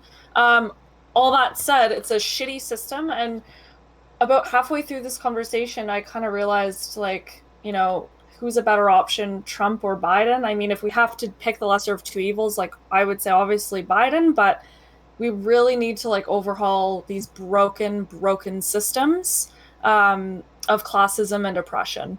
And so I don't think that either candidate nor their party policies will adequately address, challenge, and change the systemic and institutionalized oppression that is consistently just being upheld and perpetuated. So that's my final thought on the topic, is that, yeah, it's shit. Okay, well, fair enough. We'll go to Rob. Rob, who I've said many times that I enjoy having here. Thanks. Rob, who is a conservative who refuses to back down. I like that. Rob, who, like was said previously, you know, a lecture fan, but I think the same is true for you, Rob, that you're fine with the world against you, and you'll handle yourself like a champ. And not everyone can do that, but you have that skill, and that's why I absolutely love having you here. I mean, otherwise, I think you're actually a nice person. Well, thank you. But yeah, so but I'm always happy to have you here, and I hope we have you more in the future. Do you want to say a last thing on this topic? Yeah. So just real quick on the topic, like, look, I don't have much to say on the specifics of it, so I just want to speak on the generality of it. I think that both Dylan and I, and Plethora probably, who's still here as well, perhaps Endernax as well, would agree that there's room for improvement on both parties. I don't think that anyone here made the argument that someone was immoral for embracing one foreign policy or another, in that understanding that there's kind of a lesser of two evils options. I'll criticize Trump foreign policy-wise all the time. I thought the bombing of Syria was a huge mistake. I think that he pays lip service to removing troops sometimes and then doesn't actually do it. I think that he's done things like that were objectionable, like the endorsement of the conflict that we see going on in Yemen and the supporting of it. So just because I'm voting for Trump and just because I'm conservative doesn't mean that I'm willing to call out my side. And I also think that I hope Dylan would agree with me here as we're getting into this discussion. I think there's room to have a much more in-depth discussion I would love to have with you. But I think that you'll notice that I think that we both want the same things, which is one of the things I tried to do with the people on the left that I disagree with, is to show we might have a disagreement how to get where we want to get, but I think both of us are disgusted with a foreign policy that exploits poor people around the world that don't have a voice, and it ends up, we end up using them as willful allies when it helps us one day, and then forgoing their safety when it comes to another day. And I think if we were honest, both parties have done that, at least in my lifetime of around 30 years, and it is something that, I was originally a Ron Paul supporter. I think these foreign wars are a disaster. We could go tit for tat on who we think's worse with it, with Biden or Trump, but I hope that everyone understands that I'm not coming this from a position of rah, rah, rah, foreign war, or something like that. I'm not. I do think that China's our biggest geopolitical ally, and it's worth really gearing our foreign policy towards dealing with that. In general, though, aside from all that, Plethora, it was great to meet you. It was great to meet all the other guests that were on here. I'd love to hear more from you in the future, even if we probably disagree on most things. I think it's important to talk to people we disagree with. Prime, you're one of my favorite people. First time I met you was on Dylan's show. We've certainly went at each other on debates. We don't agree on everything, but I definitely believe you're a great person. You're a moral person arguing in good faith, and that you give everyone a fair shot. Dylan, not only are you a fantastic moderator, I finally got to hear some of your opinions today, which proves how good of a moderator you are, because we never get to hear your opinions because you're so down the middle when you moderate. So I was honored to be able to come on here and talk with you about stuff. I thought that, a little worse than you when your other people are dominating the conversation. I'm a big mouth, so I got in a little more. I thought you were incredibly patient, which is a talent that people in these panels need more. But so I'm glad you finally got your say on a topic that you're really passionate about, and I appreciate your passion and knowledge on that. So thank you all. All right, thank you. Rob, what do you think about having to wear masks for COVID? Come on, Plath, don't do this. I'll tell you real quick. I think that this is what I'll say about it to be as non-controversial as possible real quick. I think that both sides have people that are ridiculous. If you walk into a business and they ask you to put a mask on and you're a conservative and start screaming at them, you're a piece of shit person. If you walk into a business and it's obvious that the business owners don't care if people have masks, then just politely leave and don't deal with that business. Fair enough. Okay. finally, we have the homie, Dylan Burns, man, who has been so kind to this channel, so kind to me personally. And yeah, that might have been the first panel, the one where I met our good friend Rob here. That might have been the first panel that I was ever on. Dylan just kind of invited me. I'm like, holy crap, I don't know why, but he's being so nice to me. And that helped, launch my my own stream. So thank you, Dylan Burns. I will always thank him every single time that I get the chance to, because yeah, he has been a good friend to this stream, and he continues to be a good friend to the stream. I won't forget it. I won't let him forget it. So Dylan Burns, I will let you have time to respond to all this. Remember, the stream's not over. Stream's not over. We're gonna do another thing after this. Stream's not over. Okay. But go ahead. So there's a few questions, so I'm going to answer those, and then I'm going to go off in a little bit. The question of when do we leave? So there's a few times when we leave, but first, when we make a commitment to go into any conflict to support any side, we should make that commitment with the idea that we're going to do a job to its completion, right? Any time you enter a job, you do a job to its completion, right? I'd assume you don't make a bed and like half finish it and just kind of leave it there and try to sleep on the rubble. That's a bad idea. Now, sometimes jobs can't be finished to the completion. I would say, for a good example for me would obviously be the Vietnam conflict. There was no way we were going to win that conflict. Hell, I don't think we needed even to start that conflict in the first place, right? Now, when you talk about Afghanistan, that's something where I might be very agreeable with you on, even though Trump has dropped more bombs on Afghanistan than any U.S. president in history, and dropped the mother of all bombs on Afghanistan. In the same year, he was negotiating the peace deal, which I think, personally, after examining the situation and the continued resilience of Taliban attacks, I think it will inevitably fail. But I hope it doesn't. I generally do. I don't just hope for the president to fail because he's the president. I want it to succeed because the people of Afghanistan deserve peace. I just sadly don't think the Taliban will allow that. Now, when it comes to the Iraq War, everybody knows I was against it, but let's get to the issue primarily, Syria. There's a few times when I will say, well, it's time to end our support for a conflict. It's time to pull out. The first one is if it's unwinnable. If it is unwinnable, there's no reason for us to be there. We are fighting pointlessly at that point. A second point is if the cost is too high. If we are losing too many Americans, that the civilian population or the world at large or the civilian population of the locals, it's too high, then we should not continue to fight that conflict. The grind is too long. This is another way where we talk about the cost is too high. The idea that it's taken so long to win said conflict that the American population has lost support of it and is absorbing too many of our resources. And the fourth thing is it becomes strategically hurtful to us. For example, if we pour so many resources, so much stuff into a conflict that it has taken so much time, effort, that it makes no sense to continue it. When I look at our support for the continued fighting in Syria, when it comes to the 50 to 150 troops that needed us to be there, I don't think it meets any of those criteria. When we talk about northeastern Syria and the Kurdish region, we simply had to sit 50 to 150 troops, sit there, and that was it. There was no huge imminent threat to them. It was helping to stop the expansion of the war, and it was actively a moral good, and us paying the small debt, paying the huge debt the Kurdish people that we incurred to the Kurdish people by them losing 12,000 soldiers in our conflict when they could have sided with Iran and they chose to side with us because they thought, well, the Iranians will backstab us. Hopefully the Americans won't. Sadly, they were wrong in that assessment.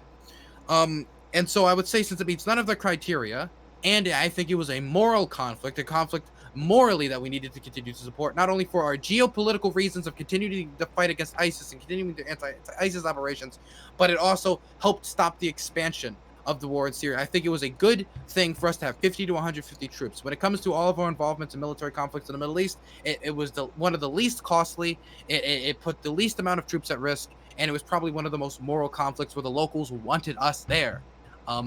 So, now when it comes to generally Trump's foreign policy, I believe Trump has fumbled time and time again. It doesn't have the competency or the record or the history to really be commander-in-chief, which I think is the most important job for a U.S. president to be. In fact, is their first job is to defend the United States, is to be commander-in-chief. This is always, you take any basic course on America, it's the first job of the you have the president of the United States is to be the commander-in-chief.